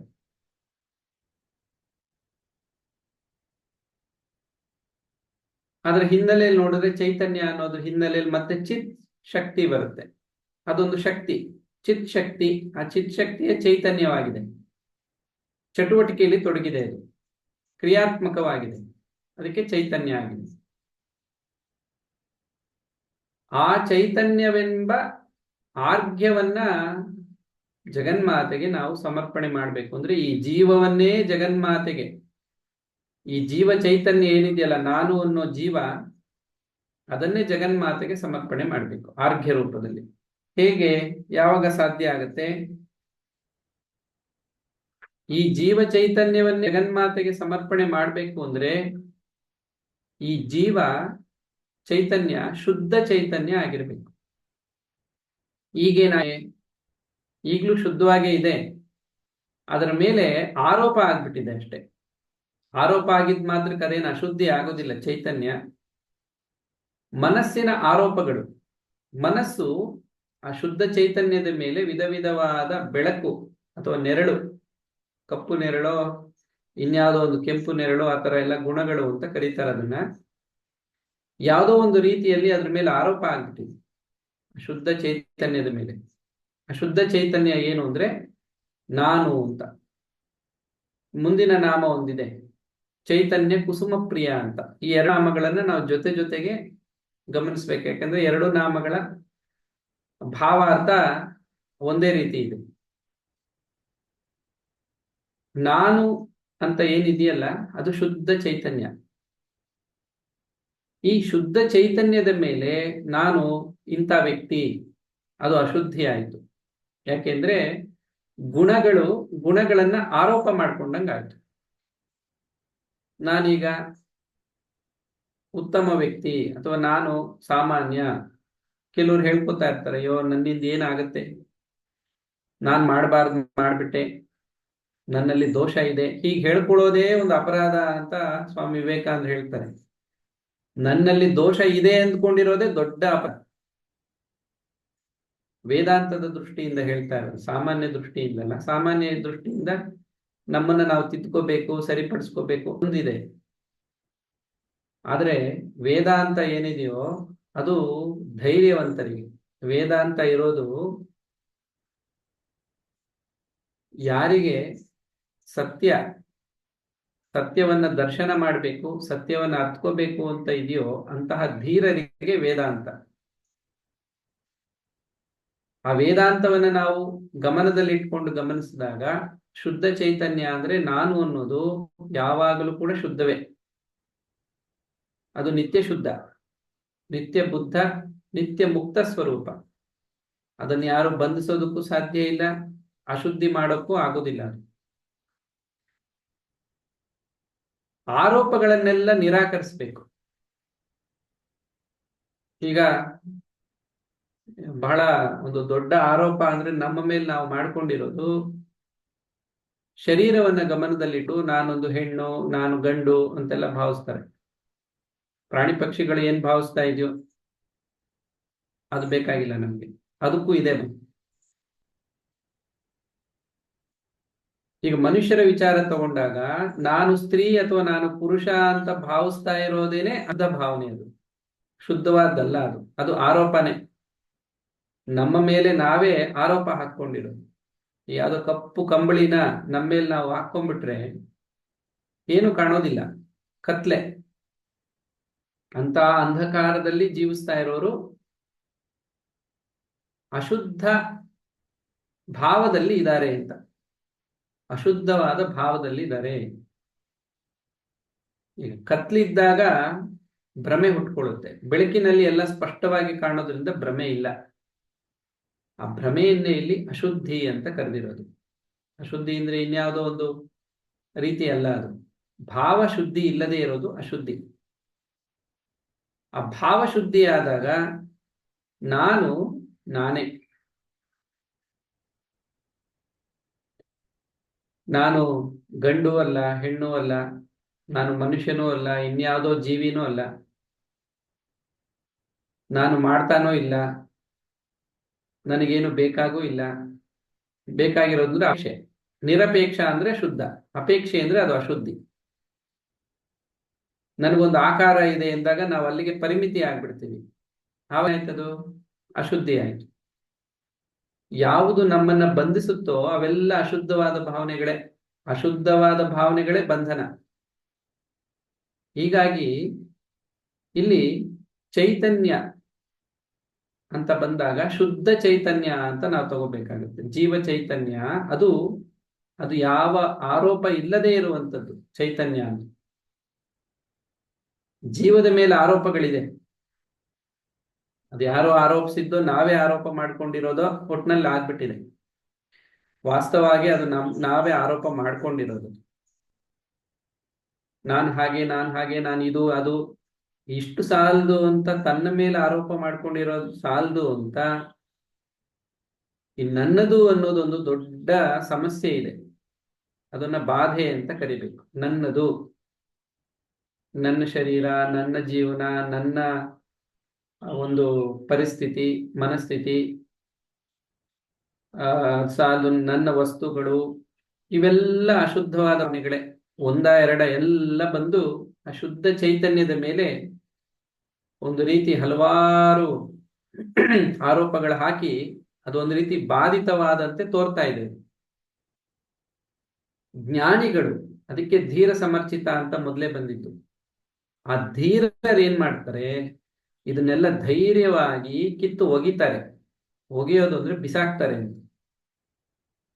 ಧೀರರು ಈ ಶರೀರ ನಾನಲ್ಲ ಅನ್ನೋದನ್ನ, ಆ ಭಾವನೆಯನ್ನ ಕಿತ್ತು ಬಿಸಾಕ್ತಾರೆ. ಧೀರರು ನಾನು ಯಾವುದರ ಮೇಲೂ ಅವಲಂಬನೆ ಆಗ್ಬೇಕಾಗಿಲ್ಲ, ನನಗೆ ಯಾವ ಅವಲಂಬನೆ ಬೇಕಾಗಿಲ್ಲ, ನಾನು ನನ್ನಲ್ಲೇ ನಾನು ನೆಲೆಸಿರ್ತೀನಿ, ಹೀಗೆ ಭಾವಿಸೋರು ಧೀರರು. ಈ ರೀತಿಯಲ್ಲೆಲ್ಲ ಆರೋಪಗಳಲ್ಲೆಲ್ಲ ಕಳೆದ ಮೇಲೆ ಕಳೆದುಳಿಯುವುದು ತಾನಂತೆ. ಎಲ್ಲ ಆರೋಪಗಳನ್ನ ಕಳೆದ ಮೇಲೆ ಆರೋಪಗಳನ್ನ ಪಟ್ಟಿ ಮಾಡ್ತಾ ಹೋದ್ರೆ ಅದೇ 1 ಗಂಟೆ ಪ್ರವಚನ ಆಗ್ಬಿಡುತ್ತೆ. ಅದು ಸಾಲಲ್ಲ, ಅಷ್ಟು ಆರೋಪಗಳಿದೆ. ಸ್ವಾಮಿ ವಿವೇಕಾನಂದರು ಹೇಳೋ ಹಾಗೆ ಒಬ್ಬೊಬ್ರು ತಲೆ ಮೇಲೆ ಒಂದೊಂದು ಮೂಟೆ ಇದೆ, ಮೂಢನಂಬಿಕೆಗಳ ಒಂದು ರಾಶಿ ಆ ಮೂಟೆಯಲ್ಲಿ. ಅದನ್ನ ತಲೆ ಮೇಲೆ ಇಟ್ಕೊಂಡು ಬಾಧೆ ಪಡ್ತಾ ಇದ್ದಾರೆ. ಆ ಮೂಟೆಯನ್ನ ಬಿಸಾಕ್ಬಿಟ್ರೆ ಹಗುರ ಆಗ್ಬಿಡ್ತಾರೆ. ಯಾಕಂದ್ರೆ ಅವರು ಶುದ್ಧ ಚೈತನ್ಯ. ಆ ಶುದ್ಧ ಚೈತನ್ಯ ಏನಿದೆಯಲ್ಲ, ನಾನು ಅನ್ನೋ ಶುದ್ಧ ಚೈತನ್ಯ, ಅದು ಜಗನ್ಮಾತೆಯ ಅಂಶ. ಅದನ್ನೇ ಗೀತೆಯಲ್ಲಿ ಭಗವಂತ ಹೇಳಿದ್ದು ಮಮೈವಾಂಶೋ ಜೀವಲೋಕೆ ಜೀವಭೂತ ಸನಾತನ ಅಂತ ಶುದ್ಧ ಚೈತನ್ಯವನ್ನ, ಆ ನಾನು ಅನ್ನುವಂಥ ಶುದ್ಧವಾದ ಭಾವವನ್ನ, ಚೈತನ್ಯವನ್ನ ಆರ್ಘ್ಯ ರೂಪದಲ್ಲಿ ಜಗನ್ಮಾತೆಗೆ ಮತ್ತೆ ಕೊಟ್ಬಿಡೋದು. ಅದು ಚೈತನ್ಯಾರ್ಘ್ಯ ಸಮಾರಾಧ್ಯ ಅಂತ ಆಗುತ್ತೆ. ಇದು ಅರ್ಥ ಮಾಡ್ಕೊಳ್ಳೋದಕ್ಕೆ ವೇದಾಂತದ ತಿಳುವಳಿಕೆ ಇರಬೇಕು. ವೇದಾಂತವನ್ನು ತಕ್ಕ ಮಟ್ಟಿಗಾದ್ರೂ ಓದ್ಕೊಂಡಿರ್ಬೇಕು. ಮುಂದಿನ ನಾಮನು ಇದೇ ಅರ್ಥ, ಚೈತನ್ಯ ಕುಸುಮ ಪ್ರಿಯ. ಈಗ ಚೈತನ್ಯ ಅನ್ನೋದು ಏನಿಲ್ಲ, ಶುದ್ಧ ಚೈತನ್ಯ, ಅದನ್ನ ಒಂದು ಹೂವಿಗೆ ಹೋಲಿಸಿದ್ದಾರೆ. ಕವಿತ್ವ, ಅದು ಪುಷ್ಪ. ಶುದ್ಧ ಚೈತನ್ಯ ಅನ್ನೋದು ಪುಷ್ಪಕ್ಕೆ ಯಾಕೆ ಹೋಲಿಸಿದ್ರೆ, ಒಂದು ಪುಷ್ಪ, ಎಲ್ಲ ಪುಷ್ಪ ಅಂತಲ್ಲ, ಉದಾಹರಣೆಗೊಂದು ಕಮಲ ಪುಷ್ಪ, ಮಲ್ಲಿಗೆ, ಸಂಪಿಗೆ, ಇದೆಲ್ಲ ಏನು ಅಂದ್ರೆ ಮಂದಾರ ಅಂತ ಕರೀತಾರೆ ಸಂಪಿಗೆಗೆ. ಇವೆಲ್ಲ ಇನ್ನೊಂದೇನೋ ಪದ, ಚಂಪಾ ಅಂತ ಕರೀತಾರೆ ಸಂಪಿಗೆಗೆ. ಮಂದಾರ ಅನ್ನೋದು ಇನ್ನೊಂದು ತರದ ಪುಷ್ಪ. ಇವೆಲ್ಲ ಬಹಳ ಮಧುರವಾದ ಪರಿಮಳವನ್ನು ಕೂಡ ಕೊಡುತ್ತೆ. ಅದಕ್ಕೆ ಪರಿಮಳಯುಕ್ತವಾದ ಪುಷ್ಪಗಳನ್ನ ದೇವತೆಗೆ ಸಮರ್ಪಣೆ ಮಾಡೋದು ಅಂತ ಇದೆ. ಇದು ಎಂತಹ ಪರಿಮಳವಾದ ಪುಷ್ಪ, ಚೈತನ್ಯ ಕುಸುಮ ಅನ್ನೋದು. ಇದು ಜ್ಞಾನ ಪರಿಮಳವನ್ನ ಕೊಡುವಂತಹ ಪುಷ್ಪ. ಜ್ಞಾನವೆಂಬ ಸುಜ್ಞಾನ, ಸುಗಂಧ ಅಂತ ಕರೀತಾರೆ. ಹಾಗೆ ಸುಜ್ಞಾನ ಅನ್ನುವಂತ ಪರಿಮಳವನ್ನ ಕೊಡುವಂತಹ ಪುಷ್ಪ ಇದು, ಉಂಟು ಮಾಡುವ ಪುಷ್ಪ. ಈ ಪುಷ್ಪವನ್ನ ಜಗನ್ಮಾತೆಗೆ ಸಮರ್ಪಣೆ ಮಾಡಬೇಕು.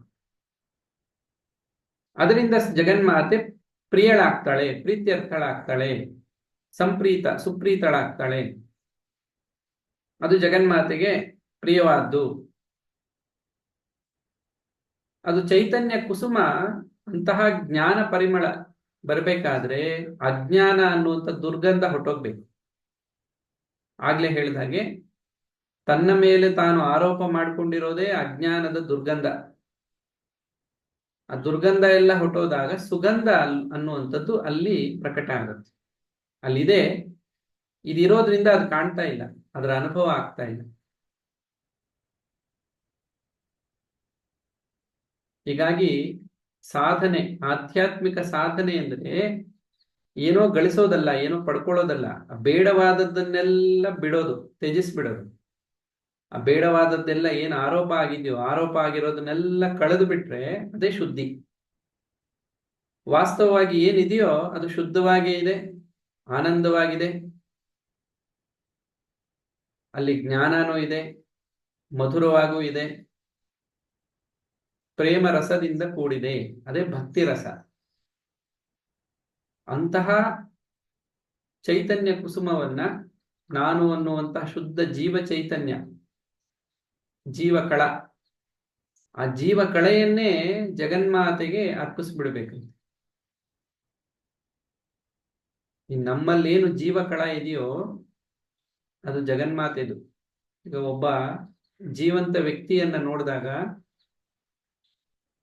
ಆ ವ್ಯಕ್ತಿಯಲ್ಲಿ ಕಳೆ ಇದೆ, ಕಣ್ಣಲ್ಲಿ ಒಂದು ಹೊಳಪಿದೆ, ಮಾತಿನಲ್ಲಿ ಆ ಶಬ್ದ, ಒಂದು ಒಳ್ಳೆ ಮಾತಾಡಿದ್ರೆ ಅದರಲ್ಲಿ ಒಂದು ಮಾಧುರ್ಯ ಇದೆ, ಒಂದು ಅರ್ಥ ಇದೆ. ಅವರಲ್ಲಿ ಏನೋ ಒಂದು ಒಳ್ಳೆ ಭಾವನೆಗಳಿದೆ.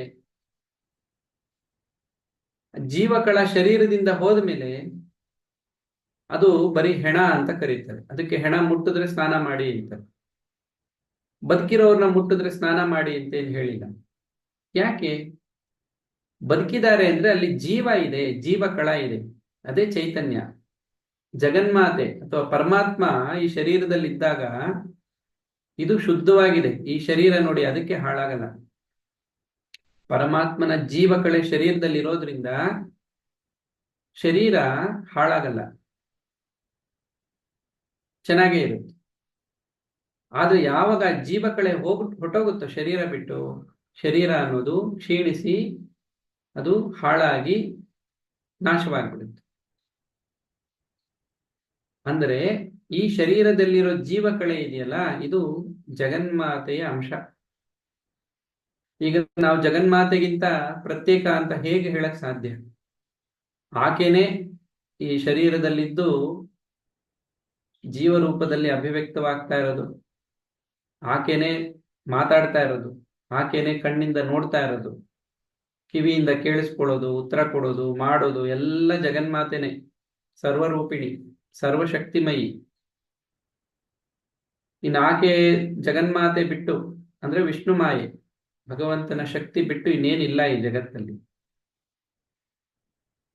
ಅಂತಹ ಶುದ್ಧ ಚೈತನ್ಯ ಪುನಃ ಸಮರ್ಪಣೆ ಆಗ್ಬೇಕು. ಯಾಕಂದ್ರೆ ಅದು ತಾನೇ ಆಗಿರೋದ್ರಿಂದ ಪ್ರೀತಿ. ಯಾಕೆ ಪ್ರಿಯವಾಗಿದೆ ಜಗನ್ಮಾತೆಗಿದು? ತಾನೇ ಆಗಿದ್ದಾಳೆ.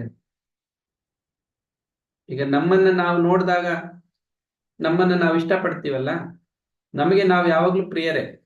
ಅದನ್ನ ಆತ್ಮ ಪ್ರೀತಿ ಅಂತಾನೆ ಕರೀತಾರೆ. ನಮ್ಮನ್ನ ನಾವು ಯಾವತ್ತೂ ದ್ವೇಷಿಸೋದಕ್ಕೆ ಸಾಧ್ಯವೇ ಇಲ್ಲ. ನಮ್ಮ ನಿಜ ಸ್ವರೂಪವನ್ನ ನಾವು ಯಾವಾಗ್ಲೂ ಪ್ರೀತಿಸ್ತೀವಿ. ಅದು ನಾನೇ ಅಂತ, ಆತ್ಮ ಪ್ರೀತಿ ಅದು. ಹಾಗೆ ಜಗನ್ಮಾತೆಗೆ ತಾನೇ ಆಗಿರೋದ್ರಿಂದ ಅದು ಪ್ರಿಯವಾಗಿದೆ. ಈ ಗುಣಗಳೆಲ್ಲ ಆರೋಪ ಆಗಿರೋದ್ರಿಂದ ಅದನ್ನ ದೋಷ ಅಂತ. ಗುಣಮಯಿನೂ ಆಕೆನೆ, ಇದೊಂದು ಲೀಲೆ ಅಂತ ತಿಳ್ಕೊಬಹುದು. ಸಾಧನಾ ದೃಷ್ಟಿಯಿಂದ ಶುದ್ಧಿ ಅಂತ ಕರಿಬೇಕು. ಸಾಧನಾ ದೃಷ್ಟಿಯಿಂದ ಅಷ್ಟೇ ಇದು ಶುದ್ಧವಾಗೋದು. ಇನ್ನೊಂದು, ಇನ್ನು ಉನ್ನತವಾದ ಪರಮಾರ್ಥಕ್ಕೆ ಹೋದಾಗ ಅಲ್ಲಿ ಸಾಧನೆನೂ ಇಲ್ಲ, ಶುದ್ಧಿನೂ ಇಲ್ಲ, ಎಂಥದ್ದು ಇಲ್ಲ. ಅಲ್ಲಿ ಜಗತ್ತು ಜೀವ ಏನೂ ಇಲ್ಲ. ಅದನ್ನ ಭೂಮ ರೂಪ ಅಂತ ನಾವು ಹಿಂದೆ ಗಮನಿಸಿದ್ವಿ. ಅಲ್ಲಿ ಏನೇನೂ ಇಲ್ಲ.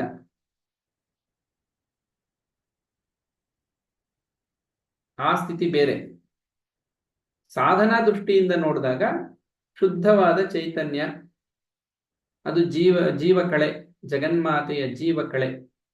ಅದನ್ನ ಜಗನ್ಮಾತೆಯಲ್ಲಿ ಸಮರ್ಪಣೆ ಮಾಡೋದು, ಸಮರ್ಚಿತ, ಅದು ಜಗನ್ಮಾತೆಗೆ ಪ್ರಿಯವಾದ್ದು ಅಂತ ಬಂದಾಗ ಅದು ಜಗನ್ಮಾತೆನೆ. ಹಾಗಾದ್ರೆ ನಾವೆಲ್ಲಿದ್ದೀವಿ ಅಂದ್ರೆ, ಈ ನಾನು ಅನ್ನೋದು ಕೇವಲ ಕಾಲ್ಪನಿಕ ಅಷ್ಟೆ, ವಾಸ್ತವಿಕ ಅಲ್ಲ. ನಮಗೆ ಯಾರಿಗೂ ಸ್ವತಂತ್ರವಾದ ಅಸ್ತಿತ್ವ ಅಂತೇನಿಲ್ಲ. ನಾವು ಯಾವಾಗ್ಲೂ ಭಗವಂತನ ಅಸ್ತಿತ್ವದಲ್ಲೇ ನಮ್ಮ ಅಸ್ತಿತ್ವವನ್ನು ಕಾಣಬೇಕು. ಭಗವಂತನಿಂದ ಪ್ರತ್ಯೇಕವಾಗಿ ಒಂದು ಅಸ್ತಿತ್ವವನ್ನು ನಾವು ಕಲ್ಪಿಸಿಕೊಳ್ಳೋದ್ರಿಂದಲೇ ಇಷ್ಟ ಬಾಧೆ ಆಗಿರೋದು. ಪ್ರತ್ಯೇಕತೆಯನ್ನ ಬಿಟ್ಬಿಡ್ಬೇಕು.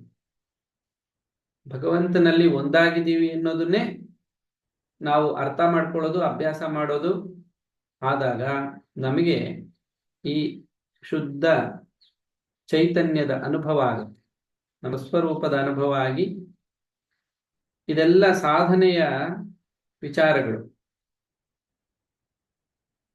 ಸ್ವಸ್ಥ ನಾಮದಿಂದ ನಾವು ಇವತ್ತೇನು ಗಮನಿಸ್ತಾ ಇದ್ದೀವೋ, ಸ್ವಸ್ಥ, ಸ್ವಭಾವ ಮಧುರ, ಧೀರ, ಧೀರ ಸಮರ್ಚಿತ, ಚೈತನ್ಯಕ್ಕೆ ಸಮಾರಾಧ್ಯ, ಚೈತನ್ಯ ಕುಸುಮ ಪ್ರಿಯ, ಇದು ಬಹಳ ಉನ್ನತವಾದ ಸಾಧನೆಗೆ ಸಂಬಂಧಪಟ್ಟಂತ ನಾಮಗಳಿವೆಲ್ಲ.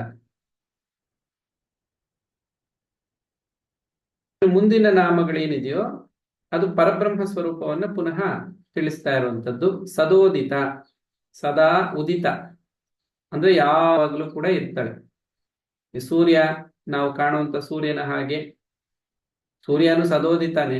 ನಮಗೆ ಕಾಣ್ತಾ ಇರೋ ದೃಷ್ಟಿಯಿಂದ ಸೂರ್ಯ ಹುಟ್ಟದ, ಮುಳುಗ್ದ, ಅಥವಾ ಮೋಡ ಬಂದ್ಬಿಟ್ಟು ಸೂರ್ಯನ ಆವರಿಸ್ಕೊಂಡ್ಬಿಡ್ತು, ಸೂರ್ಯ ಕಾಣ್ತಾ ಇಲ್ಲ ಅಂತೆಲ್ಲ ನಾವೆಲ್ಲ ಭಾವಿಸೋದು.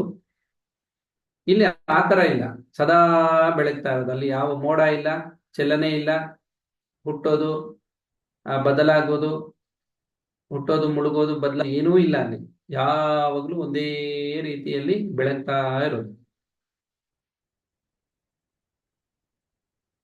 ಅದಕ್ಕೆ ಯಾವ ಅಡ್ಡಿ ಆತಂಕ ಏನೂ ಇಲ್ಲ. ನಾವು ಅದನ್ನ ಕಲ್ಪನೆ ಮಾಡ್ಕೋಬೇಕು. ಸದಾ ಬೆಳಗ್ತಾ ಇರೋ ಸೂರ್ಯ, ಒಂದು ಸಣ್ಣ ಮೋಡವೂ ಇಲ್ಲದೆ ಶುದ್ಧವಾದ ಆಕಾಶ, ಬೆಳಗ್ತಾ ಇದ್ದಾನಷ್ಟೆ. ಆ ರೀತಿಯಲ್ಲಿ ಸದಾ ಉದಿತ. ಅದು ಎಂತಹದ್ದು? ಸೂರ್ಯ ಹಾಗೆ ತೀಕ್ಷ್ಣವಾದ, ಒಂದು ರೀತಿ ಕಷ್ಟಕರವಾದ ಅಥವಾ ಉಗ್ರವಾದ ಬಾಧೆಯನ್ನ ಕೊಡುವಂತಹ, ಉಷ್ಣವನ್ನ ಉಂಟು ಮಾಡುವಂತಹ ಅಂತ ಕಿರಣಗಳು ಅಂತ ಅರ್ಥ ಅಲ್ಲ. ಅದು ಚಂದ್ರಿಕಾ ಅಂತ ಬರುತ್ತೆ. ಚಂದ್ರಿಕಾ ಅಂದ್ರೆ ಚಂದ್ರನ ಬೆಳದಿಂಗಳ ಹಾಗೆ ನೋಡಿ, ಸೂರ್ಯನಂತೆ ಬೆಳಗೋದು, ಅನುಭವ ಮಾತ್ರ ಚಂದ್ರನಂತೆ. ಚಂದ್ರಿಕಾ, ಚಂದ್ರನಂತೆ ತಂಪಾದ ಕಿರಣಗಳು. ಬೆಳಗ್ತಾ ಇರೋದೇನೋ ಸೂರ್ಯನ ಹಾಗೆ, ಅನುಭವ ಏನೋ ಚಂದ್ರನ ಶೀತಲ ಕಿರಣಗಳ ಹಾಗೆ, ಕಾಣ್ತಾ ಇರೋದೇನೋ ಬಾಲ ಸೂರ್ಯನಂತೆ. ಎಷ್ಟು ಚೆನ್ನಾಗಿದೆ ಇದು ಕಲ್ಪನೆ. ಬಾಲ ಸೂರ್ಯ ಎಷ್ಟು ಚೆನ್ನಾಗಿರುತ್ತೆ ನೋಡಕ್ಕೆ, ಆಕರ್ಷಣೀಯವಾದ ಬಣ್ಣ, ಮತ್ತದು ಸದಾ ಬೆಳಗ್ತಾ ಇರೋದು. ಆದ್ರೆ ಕಿರಣಗಳು ಕೂಡ ತಂಪಾಗಿ, ಚಂದ್ರನ ಕಿರಣಗಳ ತಂಪಾಗಿ ಇರುವಂತೆ. ಆ ರೀತಿಯಲ್ಲಿ ಸದಾ ಯಾವಾಗಲೂ ಹಾಗೇ ಇರುವವಳು ಜಗನ್ಮಾತೆ. ಇದನ್ನ ಭಾವಿಸ್ತಾ ಇದ್ದಾಗಲೇ ನಮಗೂ ಜಗನ್ಮಾತೆಯನ್ನ ದರ್ಶನ ಮಾಡಬೇಕು. ಈ ಜೀವನದಲ್ಲಿ ಏನಿದೆ ಇದೆಲ್ಲ ವ್ಯರ್ಥ. ಭಗವಂತನ ದರ್ಶನವೇ ನಮಗೆ ಆನಂದ, ಅದೇ ನಮ್ಮ ಉದ್ದೇಶ ಅಂತ ನಮಗೆ ಅನ್ಸುತ್ತೆ. ಅದಕ್ಕೆ ಪಾರಾಯಣ ಮಾಡಿ. ಒಂದಿನ ಓದ್ಬಿಟ್ಟು ಪಕ್ಕಕ್ಕಿಡೋದಲ್ಲ ಇದು, ದಿನಾ ಪಾರಾಯಣ ಮಾಡ್ತಾ ಇರಿ. ಒಂದಲ್ಲ ಒಂದು ದಿನ ಇದರ ಅರ್ಥ ತಿಳ್ಕೋಬೇಕು ಅನ್ನೋ ಇಚ್ಛೆ ಆದ್ರೂ ಬರುತ್ತೆ, ತಿಳ್ಕೊಳ್ಳೋ ಪ್ರಯತ್ನ ನಡೆಯುತ್ತೆ. ಆ ಅರ್ಥವನ್ನ ತಿಳ್ಕೊಂಡ್ಮೇಲೆ ನಾವು ಧನ್ಯರಾಗ್ತೀವಿ. ಹಾಗೆ ಸದಾ ಉದಿತ, ಸದಾ ತುಷ್ಟ, ತೃಪ್ತಳು ಜಗನ್ಮಾತೆ. ಈ ತೃಪ್ತಿ ಅನ್ನುವಂಥದ್ದು ಯಾವುದೋ ಸಿಕ್ಬಿಡ್ತು, ಬೇಕಾದಷ್ಟು ಸಿಕ್ಬಿಡ್ತು, ಆಮೇಲೆ ತೃಪ್ತಿ ಆಯ್ತು ಅನ್ನೋದೆಲ್ಲ ಸುಳ್ಳು. ನಮ್ಗೆ ನಮ್ಮ ಹತ್ರ ಸ್ವಲ್ಪ ಇತ್ತು, ಈಗ ಜಾಸ್ತಿ ಸಿಕ್ಬಿಟ್ಟಿದೆ, ಇಡೀ ಜೀವನವೆಲ್ಲ ಅನುಭವಿಸಿದ್ರು ಮುಗಿಯಲ್ಲ, ಹಾಗಾಗಿ ನಾನು ತೃಪ್ತನಾಗಿದ್ದೀನಿ ಅನ್ನೋ ಭಾವನೆ ಸುಳ್ಳು. ಮನುಷ್ಯನಿಗೆ ಒಬ್ಬರಿಗೆಲ್ಲ 100 ಜನಕ್ಕಾಗುವಷ್ಟು ಸಂಪತ್ತು ಒಬ್ಬನತ್ರ ಇದ್ರೂನು ಅವನು ತನಾಗೋದಿಲ್ಲ. ಯಾಕೆ ಅಂದ್ರೆ ಅವನು ಮನಸ್ಸಿನಿಂದ ಪ್ರಭಾವಕ್ಕೊಳಗಾಗ್ಬಿಟ್ಟಿದ್ದಾನೆ. ಮನಸ್ಸಿನ ಪ್ರಭಾವ, ಮನಸ್ಸಿನ ಹಿಡಿತಕ್ಕೆ ಸಿಕ್ಕಾಕೊಂಡಿರೋದ್ರಿಂದ ಮನಸ್ಸಿಗೆ ಯಾವತ್ತೂ ತೃಪ್ತಿ ಅನ್ನೋದು ಇಲ್ವೇ ಇಲ್ಲ. ಯಾಕಂದ್ರೆ ತುಷ್ಟ ಅಂದಾಗ ಆ ರೀತಿ ಭಾವಿಸ್ಬಿಡ್ಬೋದು. ನಿತ್ಯ ತೃಪ್ತಳು ಅಂದ್ರೆ ಹೊಟ್ಟೆ ತುಂಬಾ ಚೆನ್ನಾಗಿ ತಿನ್ಬಿಟ್ವಿ, ತೃಪ್ತಿ ಆಯ್ತು, ಆ ತೃಪ್ತಿ ಅಲ್ಲ ಅದು. ಅದು ಮತ್ತೆ ಹಸುವಾಗತ್ತೆ, ಮತ್ತೆ ಬಾಧೆ ಕೊಡುತ್ತೆ. ಇದು ಸದಾ ತುಷ್ಟ. ಯಾಕಂದ್ರೆ ತೃಷ್ಣ ಅನ್ನೋದೇ ಇಲ್ಲ ಅಲ್ಲಿ. ತೃಷ್ಣೆ, ದಾಹ ಅನ್ನೋದೇ ಇಲ್ಲ, ಸದಾ ತುಷ್ಟ. ತೃಷ್ಣ ಇತ್ತು, ಆಮೇಲೆ ತೃಪ್ತಿ ಆಯಿತು ಅಂತ ಅನ್ನೋದು. ಸದಾ ತೃಪ್ತ. ಗೀತೆಯಲ್ಲಿ ಒಂದು ಪದ ಇದೆ, ಇದನ್ನು ಅರ್ಥ ಮಾಡ್ಕೊಳ್ಳೋಕೆ ಅದು ಪೂರಕ ಆಗುತ್ತೆ. ದುಷ್ಪೂರೇನ ಅನಲೇನ ಇವ ಅಂತ ಒಂದು ಪದ. ಬೆಂಕಿಯನ್ನ ಹೇಗೆ ನಾವು ತೃಪ್ತಿಯನ್ನ ಪಡಿಸಕ್ಕಾಗಲ್ವೋ, ತುಂಬಾ ಹಾಕ್ಬಿಡೋಣ ಬೆಂಕಿಗೆ, ಎಲ್ಲ ಸುಟ್ಟು ಭಸ್ಮ ಮಾಡಿದ್ಮೇಲೆ ಬೆಂಕಿ ತೃಪ್ತ ಆಗ್ಬಿಡುತ್ತೆ, ಅಗ್ನಿ ಅಂತ ಅಲ್ಲ. ಅದಕ್ಕೆ ಆಗ್ತಾ ಇದ್ರೆ ಭಸ್ಮ ಮಾಡ್ತಾನೆ ಇರುತ್ತೆ, ಇಡೀ ಜಗತ್ತನ್ನೇ ಸುಟ್ಟಾಕಿದ್ರು ಅದು ತೃಪ್ತಿ ಆಗಲ್ಲ. ಅದಕ್ಕೆ ದುಷ್ಪೂರೇನ ಅನಲೇನ ಇವ, ಅದು ಪೂರೈಸಕ್ ಸಾಧ್ಯವೇ ಇಲ್ಲ. ಅನಲ ಅಂದ್ರೆ ಬೆಂಕಿ, ಅದೇ ಸ್ವಭಾವ ಸಿಂಧು. ನಾವು ನೋಡ್ತಾ ಇದೀವಿ ಆ ಮನುಷ್ಯಂದು ಒಂದೊಂದೆಲ್ಲ ಚೇಷ್ಟೆಗಳು. ಆ ಭೂಮಿಲಿ ಇರೋದನ್ನೆಲ್ಲ ಬಗದು ಮಾಡಿ ಅದನ್ನೆಲ್ಲ ಅನುಭವಿಸಿದ್ದಾಯ್ತು, ಅದೊಂದಷ್ಟು ಅಧ್ವಾನ ಮಾಡಿ, ಈಗ ಆಕಾಶದಲ್ಲಿ ಕೂಡ ಅದೇನೇನೋ ಮಾಡಕ್ ಹೋಗಿ ಅಲ್ಲಿ ಇನ್ನೇನೋ ಮಾಡಿ, ಈ ಲೋಕ ಸಾಲದು ಅಂತ ಮತ್ತೊಂದು ಲೋಕದಲ್ಲಿ ಏನಿದೆ ಅಂತ. ಇಲ್ಲಿ ತೃಪ್ತಿ ಆಗಿಲ್ಲ, ಭೂಲೋಕದಲ್ಲಿ ಇರೋದನ್ನ ಅನುಭವಿಸಿ ತೃಪ್ತಿ ಆಗ್ತಾ ಇಲ್ಲ, ಆಕಾಶದಲ್ಲೂ ಇರೋದು ಏನು ಅಂತ ಒಂದು ಕೆಟ್ಟ ಕುತೂಹಲ. ಅಲ್ಲಿಂದ ಆಚೆಗೆ ಏನಿದೆ ಅದನ್ನು ಅನುಭವಿಸ್ಬಿಡ್ಬೇಕು ಅಂತ. ಅದ್ಯಾವುದೋ ಲೋಕ ಇದೆ, ಅಲ್ಲೂ ಹೊಟ್ಟೋಗೋಣ, ಅಲ್ಲಿ ಏನೋ ಇದೆ ಅದನ್ನು ತಗೊಂಡ್ಬಿಡೋಣ, ಅದು ನಮ್ಗೇನು ಉಪಯೋಗಕ್ಕೆ ಬರುತ್ತೆ. ಭೂಲೋಕದಲ್ಲಿ ಇರೋದೆಲ್ಲ ಕೊಟ್ಟರು ತೃಪ್ತಿ ಆಗ್ತಾ ಇಲ್ಲ. ಅದಕ್ಕೆ ಇದೆಂತ ಭಯಂಕರವಾದ ರೋಗ ಇದು, ಅದೇ ಭವರೋಗ. ಆಸಕ್ತಿ, ಅತೃಪ್ತಿ, ಭಯ, ಭೇದ, ಸಂಘದೋಷ, ಇವೆಲ್ಲ ಸೇರಿ ಭವರೋಗ ಅಂತ ಇದೆ. ಅದು ದೊಡ್ಡ ರೋಗ. ಅದು ಜನ್ಮ ಜನ್ಮಾಂತರಗಳಿಂದ ಬಂದಿರೋ ರೋಗ. ಅದು ತೃಷ್ಣ ಅಂತ. ಶಾಸ್ತ್ರದಲ್ಲಿ ತೃಷ್ಣ ಬಗ್ಗೆ ಬಹಳ ಹೇಳಿದೆ. ಈ ಯೋಗ ವಾಸಿಷ್ಠ ಮುಂತಾದ ಕಡೆ ಬಹಳ ಚೆನ್ನಾಗಿ ಇದನ್ನ ವಿವರಣೆ ಮಾಡಿದೆ. ಈ ತೃಷ್ಣ ಸ್ವಲ್ಪವೂ ಇಲ್ಲದೆ ಇದ್ದಾಗ ತುಷ್ಟ, ತೃಪ್ತಿ, ತೃಪ್ತಿಯಲ್ಲಿರುವಂತಹ ಸುಖ, ತೃಪ್ತಿಯಲ್ಲಿರುವಂತಹ ಸಮಾಧಾನ ಇನ್ನೆಲ್ಲೂ ಸಿಗಲ್ಲ. ತೃಪ್ತರಾಗಿರೋದು ಪುಣ್ಯಾತ್ಮರ ಲಕ್ಷಣ. ಮತ್ತೆ ಈ ತೃಪ್ತಿ ಇದೆಯಲ್ಲ, ಸಾಮಾನ್ಯ ಅರ್ಥದಲ್ಲಿ ನಾವು ತಿಳ್ಕೊಳ್ಳೋದಾದ್ರೆ, ಪುಣ್ಯಾತ್ಮ ಮಾತ್ರ ತೃಪ್ತಿ ಎನ್ನುವಂಥದ್ದು ಗೊತ್ತಿರುತ್ತೆ. ತೃಪ್ತಿ ಅಂದ್ರೆ ಏನು ಅಂತ ಗೊತ್ತಿರೋದು ಅವ್ರಿಗೆ ಮಾತ್ರ, ಬೇರೆಯವರಿಗೆ ಅದರ ಕಲ್ಪನೆ ಕೂಡ ಇರಲ್ಲ. ಹಾಗಾಗಿ ಸದಾ ತುಷ್ಟ ಅನ್ನೋದು ಬಹಳ ದೊಡ್ಡ ಪದ ಇದು. ತುಷ್ಟ ಅಂದಾಗ ತೃಪ್ತಿ, ಆ ತೃಪ್ತಿ ಹೇಗಿರುತ್ತೆ ಅಂತ ಅರ್ಥ ಮಾಡಿಸೋದು ಸ್ವಲ್ಪ ಕಷ್ಟ. ಮನುಷ್ಯನಿಗೆ ತೃಪ್ತಿ ಅನ್ನೋದು ಗೊತ್ತೇ ಇಲ್ಲದೆ ಇರೋದ್ರಿಂದ ತೃಪ್ತಿಯನ್ನು ಅರ್ಥ ಮಾಡಿಸೋದು ಕಷ್ಟ. ಆದ್ರೆ ನಾವಿಷ್ಟು ತಿಳ್ಕೋಬೇಕು, ಜಗನ್ಮಾತೆ ಸದಾ ತುಷ್ಟಳು. ಯಾಕೆ ಅಂದ್ರೆ ತನಗಿಂತ ಭಿನ್ನವಾದ ಮತ್ತೊಂದು ಇಲ್ವೇ ಇಲ್ಲ ಬೇಕು ಅಂತ ಬಯಸೋದಕ್ಕೆ. ಎಲ್ಲವೂ ತಾನೇ ಆಗಿರೋದ್ರಿಂದ ನಿತ್ಯ ತುಷ್ಟಳು, ನಿತ್ಯ ತೃಪ್ತ, ಸದಾ ತುಷ್ಟ ಅಂತ ಅರ್ಥ ಬರುತ್ತೆ. ತರುಣಾದಿತ್ಯ ಪಾಟಲ, ತರುಣ ಆದಿತ್ಯ ಪಾಟಲ, ಆಗ್ಲೇ ಇದನ್ನು ಗಮನಿಸಿದ್ವಿ ಅರ್ಥ. ತರುಣ ಅಂದ್ರೆ ಈಗ ತಾನೇ ಹುಟ್ಟುತ್ತಾ ಇರುವಂತದ್ದು, ಆದಿತ್ಯ ಬಾಲಸೂರ್ಯ, ಪಾಟಲ ಅಂದ್ರೆ ಅಂತಹ ಒಂದು ಪ್ರಕಾಶ. ಪಾಟಲ ಅಂದ್ರೆ ಒಂದು ಪ್ರಕಾಶ, ಒಂದು ಬೆಳಕು. ಬಾಲಸೂರ್ಯನಂತೆ ಆಕರ್ಷಣೀಯವಾದ ಸುಂದರವಾದ ಒಂದು ಬೆಳಕಿನಿಂದ ಕಂಗೊಳಿಸ್ತಾ ಇರೋಳು ಜಗನ್ಮಾತೆ. ಆಗ್ಲೇ ಏನ್ ವಿವರಿಸಿದ್ವೋ ಈ ನಾಮಗಳೆಲ್ಲ ಅಲ್ಲಿಗೆ ಅನ್ವಯಿಸುತ್ತೆ. ಸದಾ ಉದಿತ ಅಂತ ಬಂದಾಗ ತೀಕ್ಷ್ಣವಾದ ಸೂರ್ಯನ ಕಿರಣಗಳಂತೆ ಅಲ್ಲ, ಅದು ತಂಪಾದ ಚಂದ್ರಿಕೆಯಂತೆ, ಸಮಾಹ್ಲಾದನ ಚಂದ್ರಿಕಾ, ಆಹ್ಲಾದವನ್ನ ಉಂಟು ಮಾಡುವಂತಹ ಚಂದ್ರಿಕೆ, ಚಂದ್ರನ ಬೆಳದಿಂಗಳು, ಅದರ ಅನುಭವ. ಕಾಣ್ತಾ ಇರೋದೇನೋ ಸುಂದರವಾದ ಬಾಲಸೂರ್ಯನ ಪ್ರಕಾಶ, ಆ ರೀತಿ ಕಾಣ್ತಾ ಇರೋದು. ಜಗನ್ಮಾತೆಯ ಮುಖಮಂಡಲ ಏನೋ ಸದಾ ತುಷ್ಟ. ಯಾರಾದ್ರೂ ಮುಖವನ್ನು ನೋಡಿದಾಗ, ಇನ್ನೊಬ್ರು ಮುಖ ನೋಡಿದಾಗ ನಮ್ಗೆ ಸಂತೋಷ ಆಗ್ಬೇಕು ಅಂದ್ರೆ ಅವರು ತೃಪ್ತರಾಗಿರ್ಬೇಕು. ಅವರಲ್ಲಿ ಏನೋ ಅತೃಪ್ತಿ ಇದ್ದಾಗ ಅವ್ರ ಮುಖ ನೋಡಿದ್ರೆ ಸಂತೋಷನೇ ಆಗಲ್ಲ, ಅವರು ಸಂತೋಷವಾಗಿರಲ್ಲ, ಅವ್ರು ನೋಡ್ದವ್ರಿಗೂ ಸಂತೋಷ ಆಗಲ್ಲ. ಸುಮ್ನೆ ಹಲ್ ತೋರ್ಸೋದನ್ನ ನಗು ಅಂತ ಕರೀತೀವಿ ಅಷ್ಟೇ.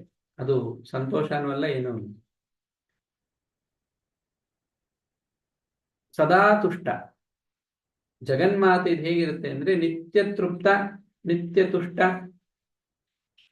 ಸದಾ ಉದಿತ, ಆಹ್ಲಾದಕರವಾದ ಒಂದು ಅನುಭೂತಿ, ಸೌಂದರ್ಯ. ಇಂತಹ ಜಗನ್ಮಾತೆಯ ದರ್ಶನವನ್ನ ನಾವು ಪಡ್ಕೋಬೇಕು.